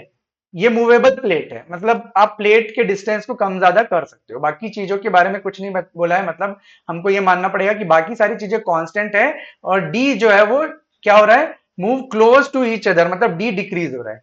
जो डिस्टेंस बिटवीन द प्लेट है वो डिक्रीज हो रहा है। अब आप देखो क्या क्या चीजें चेंज होगी। अगर डी डिक्रीज होगा तो कैपेसिटेंस बढ़ेगा। तो थर्ड ऑप्शन में क्या बोला था? कैपेसिटेंस इंक्रीज होगा, यस, तो ये सही है, ठीक है, पहला आ गया। चार्ज स्टोर इंक्रीज होगा, वोल्टेज सेम है, क्योंकि वोल्टेज के बारे में कोई इंफॉर्मेशन नहीं है तो वोल्टेज सेम है। कैपेसिटेंस बढ़ रहा है तो चार्ज स्टोर भी बढ़ेगा, क्योंकि कैपेसिटेंस बढ़ रहा है तो चार्ज स्टोर भी बढ़ेगा, तो चार्ज स्टोर बढ़ेगा, ये भी सही है। वोल्टेज कांस्टेंट है तो कैपेसिटेंस बढ़ेगा तो एनर्जी बढ़ेगा, तो एनर्जी यहाँ पे डिक्रीज दिया है जबकि एनर्जी बढ़ना चाहिए, तो ये इनकरेक्ट है। The ratio of the charge यानी Q अपॉन V, तो वोल्टेज कांस्टेंट है, वोल्टेज कांस्टेंट है तो Q बढ़ रहा है, Q बढ़ेगा तो कैपेसिटेंस बढ़ेगा, तो यहाँ पे सेम रहेगा बोल रहा है, तो ये भी गलत हो गया, क्योंकि बढ़ना चाहिए, ये रेशियो बढ़ना चाहिए। प्रोडक्ट जो है वो बढ़ेगा, वोल्टेज सेम है, चार्ज बढ़ रहा है तो प्रोडक्ट बढ़ेगा, प्रोडक्ट भी क्या होगा? बढ़ेगा, तो यहाँ पे बढ़ना चाहिए, तो ये सही है। तो ए, सी और ई करेक्ट होना चाहिए, ऑप्शन थर्ड, ठीक है। तो ये चारों ऑप्शंस आपके पास, सारे ऑप्शंस को मैंने लिख दिया था, उसके अकॉर्डिंग आप आंसर वेरीफाई कर सकते हो। अगेन कैपेसिटर से बेस्ड क्वेश्चन है। A parallel plate capacitor is charge by connecting it to a battery through a resistor, ठीक है। तो पैरेलल प्लेट कैपेसिटर है, इसको आपने चार्ज किया है, ठीक है, आपने इसको चार्ज किया एक बैटरी और एक रजिस्टर के थ्रू, ठीक है, यहाँ पे ये बैटरी और एक रजिस्टर ऐसा, ठीक है। तो ये कैपेसिटर है, ये बैटरी है और ये रजिस्टर है। जो देखो, जब यहाँ पे पॉजिटिव टर्मिनल है, निगेटिव टर्मिनल है, यहाँ से करंट फ्लो होगा डेफिनेटली, और इस करंट को हम क्या बोलते हैं, कंडक्शन करंट। तो इस सर्किट में से कंडक्शन करंट फ्लो होना चालू हो जाएगा। अब ये जब करंट इस डायरेक्शन में फ्लो होगा, यानी कि यहाँ से चार्जेस जाके यहाँ पे एक्यूमुलेट होंगे, तो यहाँ पे प्लस होगा, यहाँ पे माइनस होगा, तो इलेक्ट्रिक फील्ड इस डायरेक्शन पे आएगा। फिर थोड़ी देर के बाद यहाँ पे फिर से चार्ज बढ़ेगा, क्योंकि चार्ज एक्यूमुलेट होते जाएगा, फिर यहाँ पे इलेक्ट्रिक फील्ड की वैल्यू भी बढ़ते जाएगी। तो इलेक्ट्रिक फील्ड की वैल्यू किस डायरेक्शन में बढ़ रही है, जिस डायरेक्शन में इलेक्ट्रिक फील्ड की वैल्यू बढ़ती है उसी डायरेक्शन में एक वर्चुअल करंट फ्लो होता है इनसाइड द कैपेसिटर, जिसको हम कौन सा करंट बोलते हैं, इसके अंदर एक वर्चुअल करंट फ्लो होगा, जिस करंट को हम क्या बोलते हैं, डिस्प्लेसमेंट करंट। क्योंकि देखो है तो कुछ नहीं, वहां पे स्पेस तो कुछ भी नहीं है, फिर भी करंट फ्लो हो रहा है। और ऐसा क्यों हो रहा है, because of changing electric field. जहां पे भी इलेक्ट्रिक फील्ड चेंज होगा, वहां पे एक मैग्नेटिक फील्ड जनरेट होगा, और उस मैग्नेटिक फील्ड के कारण वहां पे एक इंड्यूस्ड ईएमएफ, और इंड्यूस्ड ईएमएफ के कारण इंड्यूस्ड करंट, और जिस करंट को हमने क्या नाम दे दिया, डिस्प्लेसमेंट करंट। ठीक है, आपको मालूम है जहां पे भी चेंज इन इलेक्ट्रिक फील्ड होगा वहां पे मैग्नेटिक फील्ड आएगा, जहां पे भी चेंज इन मैग्नेटिक फील्ड आएगा वहां पे इंड्यूस्ड ईएमएफ आएगा, जिसके कारण एक करंट आएगा। ठीक है, तो आपको मालूम है सिमेट्री प्रॉपर्टी नेचर फॉलो करता है। तो अगर इलेक्ट्रिक फील्ड क्योंकि बढ़ रहा है तो करंट भी उसी डायरेक्शन में बढ़ेगा। तो कंडक्शन करंट और डिस्प्लेसमेंट करंट हमेशा क्या होते हैं, सेम होते हैं। तो यहाँ पे क्या आ जाएगा, displacement current of the magnitude greater नहीं होगा, डिस्प्लेसमेंट करंट नहीं होगा, ऐसा भी नहीं है, डिस्प्लेसमेंट करंट होगा और जिसका डायरेक्शन सेम होगा in the direction of conduction current. तो कंडक्शन करंट का डायरेक्शन इस तरफ है, वैसे ही डिस्प्लेसमेंट करंट का डायरेक्शन होगा। नेक्स्ट आ जाते हैं, choose the correct circuit which can be achieved as a bridge circuit, है ना। इसमें से आपका कौन सा सर्किट बैलेंस ब्रिज बना सकता है। तो यहाँ पे देखो आपको एक चीज एज्यूम करना पड़ेगा, बिकॉज अगर आप देखोगे रेशियो रेशियो आप हमेशा बोलते हो सेम होना चाहिए। अब यहाँ पे रेशियो देखोगे तो 10/10 1 आ गया, तो यहाँ पे 15 और 5 का रेशियो 1 नहीं आ रहा है, यानी कि यहाँ पे जो डायोड है उसका कुछ रेजिस्टेंस होना चाहिए। तो यहाँ पे आपको एक चीज ये एज्यूम करके चलना है कि diode has some internal resistance. आपको मालूम है ये डायोड आइडियल नहीं है। फॉरवर्ड बायस के केस में जो हम लोग शॉर्ट सर्किट से रिप्लेस करते हैं वो इन केस ऑफ आइडियल डायोड करते हैं। अगर नॉन आइडियल है तो शॉर्ट सर्किट के साथ एक फॉरवर्ड रेजिस्टेंस आता है।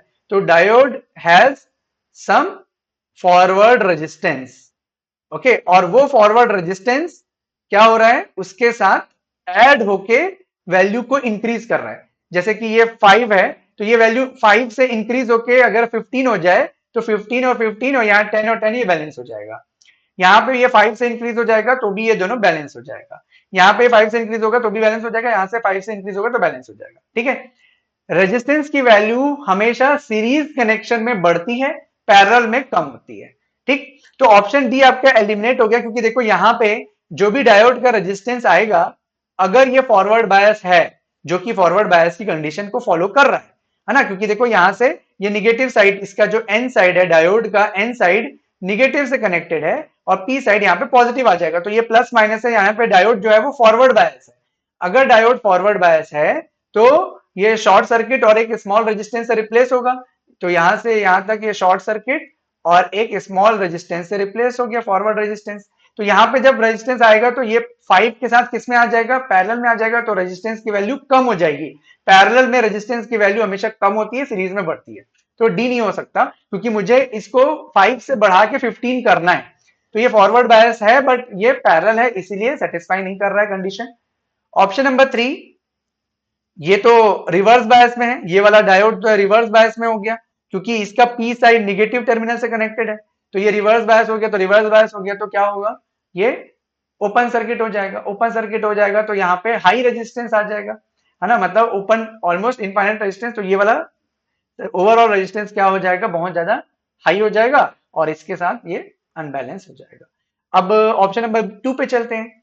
ये तो आपका फॉरवर्ड बायस है क्या, यस, ये फॉरवर्ड बायस है ना, ये वाला फॉरवर्ड बायस है। ठीक है, देखो इसका एन साइड इसमें निगेटिव है और ये वाला पॉजिटिव है, तो ये फॉरवर्ड बायस है, सीरीज में कनेक्टेड है। तो यहाँ पे ये रेजिस्टेंस आरएफ की वैल्यू, ये 5 ओम रेजिस्टेंस और यहाँ पे आरएफ की वैल्यू, ये दोनों मिलके 5 प्लस RF मिलके क्या बना सकते हैं, 15 बना सकते हैं, है ना। तो ये वाला 15 हो जाएगा, तो ये भी 15 15 बैलेंस हो गया, ये 10 10 बैलेंस हो गया, तो यही आंसर आपका करेक्ट होगा। ये वाला, ये भी रिवर्स बायस है, ठीक है, ये वाला रिवर्स बायस था, तो इसीलिए ये इनकरेक्ट है, तो ऑप्शन 2 इसका करेक्ट हो जाएगा। नाउ अगेन मैग्नेटिक मोमेंट का क्वेश्चन है, मैग्नेटिज्म का। An iron bar has a length L, has the magnetic moment M, it is bent at the middle of its length such that the two arms make a 60 degree.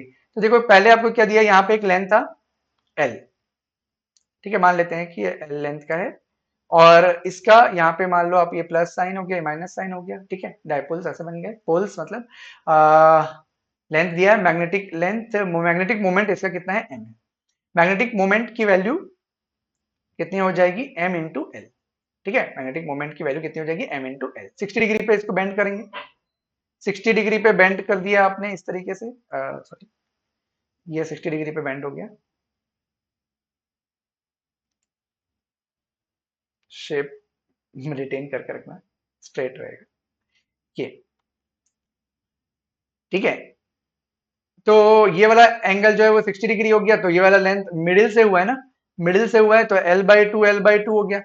अब ये 60 degree है, ये L/2 है, इन दोनों क्या है, angle same होने चाहिए, तो ऑब्वियसली ये भी 60 हो गया, ये भी 60 हो गया, ठीक है, क्योंकि तीनों साइड सेम हो जाएंगे, करेक्ट। ये L/2 है, तो इसके सामने वाला एंगल थीटा, इसके सामने वाला एंगल थीटा, तो 2 theta plus 60 is equal to कितना, 180, तो यहाँ पे थीटा की वैल्यू कितनी आ गई, 60, तो ये भी 60, ये भी 60, मतलब ये इक्विलेटरल ट्रायंगल है, इक्विलेटरल ट्रायंगल है मतलब ये इसका साइड भी कितना हो गया, प्लस माइनस है, और ये L/2 हो गया। हमको शॉर्टेस्ट डिस्टेंस लेना है, तो इसका मैग्नेटिक मोमेंट कितना हो गया, M इंटू L/2, तो पहले वाला मैग्नेटिक मोमेंट कितना था, M, और उसके साथ डिवाइड बाय 2, मतलब कितना आ गया, M/2, ठीक है।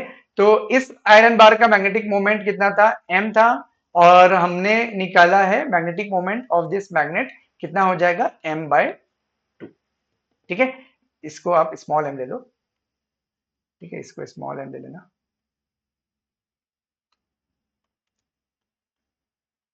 स्मॉल m कर लो, क्योंकि फिर वो कंफ्यूजन होगा, ये स्मॉल m है, ठीक है। तो M इंटू एल हो गया मैग्नेटिक मोमेंट, और डिवाइड बाय 2, तो आंसर क्या हो जाएगा, option C. Simple formula based question. If the monochromatic source is young in the young double slit experiment is replaced by white light, then क्या होगा, white light से replace कर देंगे, तो इसका explanation अगर हम देखें तो इस तरीके से, यंग डबल स्लिट नॉर्मली क्या होता है, यहाँ से स्लिट नंबर 1 है, ये स्लिट नंबर 2 है, दोनों के बीच का डिस्टेंस आपका D है, ठीक है। यहाँ पे हमारा नो पाथ डिफरेंस होने की वजह से क्या बनता है, सेंट्रल ब्राइट बनता है, ठीक है। इसके बाद यहाँ पे हमारा फर्स्ट ब्राइट बनेगा, यहाँ पे हमारा फर्स्ट ब्राइट बनेगा, और फिर first dark and so on. अब देखो व्हाइट लाइट आएगी तो उसमें मल्टीपल कलर्स हैं, मल्टीपल कलर्स हैं, ये दोनों के बीच का गैप कितना होता है, सेंट्रल ब्राइट और फर्स्ट ब्राइट के बीच का गैप जो होता है वो होता है lambda into D upon D. D क्या होता है, स्क्रीन और स्लिट के बीच का डिस्टेंस, और जो स्मॉल डी है वो स्लिट के बीच का डिस्टेंस है, लैम्डा वेवलेंथ है।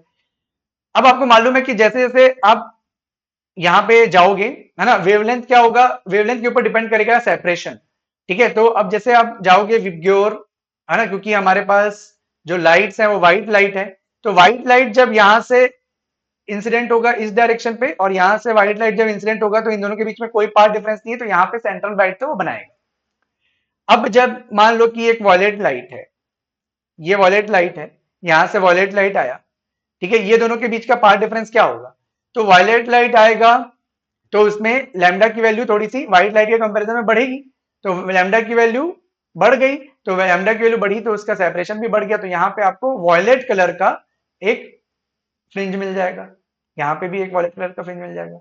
फिर ऐसे ही आप जाते जाओगे, वेवलेंथ बढ़ते जाएगा, वेवलेंथ बढ़ते जाएगा, ये वाला वेवलेंथ बढ़ रहा है, वेवलेंथ बढ़ रहा है मतलब सेपरेशन बढ़ रहा है, तो सेपरेशन बढ़ेगा तो मान लो कि यहाँ पे आपका आई कलर का आएगा, यहाँ पे बी कलर का आ गया, यहाँ पे जी आ गया, ऐसे ऊपर जाते जाओगे आपको क्या मिलते जाएंगे, सारे कलर के फ्रिंजेस मिल जाएंगे। मतलब आपको सेंटर में सेंट्रल ब्राइट मिला ये, इसके बाद आपको वॉयलेट कलर मिला, उसके बाद आपको सामने से देखोगे तो ऐसा 2D टाइप दिखेगा, है ना, ये सर्कुलर ऐसा दिखते जाएगा, फ्रिंजेस आपको दिखते जाएंगे, ठीक है। ये पहला सेंट्रल ब्राइट, फिर ये वॉयलेट कलर का, फिर ये आई का, फिर ये बी का, ऐसे जाते जाओगे, और रेड का, तो यहाँ पे क्या होगा, there will be a central dark, no, there will be a central bright yes surrounded by few colour fringes. तो कलर फ्रिंजेस फेड होते जाएगा, जैसे जैसे दूर जाते रहोगे उसका कलर फेड होते जाएगा। तो इस तरीके से हमको मिलेगा। ये सिंपल एनसीईआरटी का डायरेक्टली स्टेटमेंट क्वेश्चन है। मैग्नेटिज्म का अनदर क्वेश्चन जहां पे आपको डायरेक्टली सभी मैग्नेटिक प्रॉपर्टीज पता होनी चाहिए, है ना। तो डायमैग्नेटिक के लिए क्या होता है, काई का वैल्यू यानी कि ससेप्टिविटी का वैल्यू 0 से लेके -1 के बीच में, ये आ गया।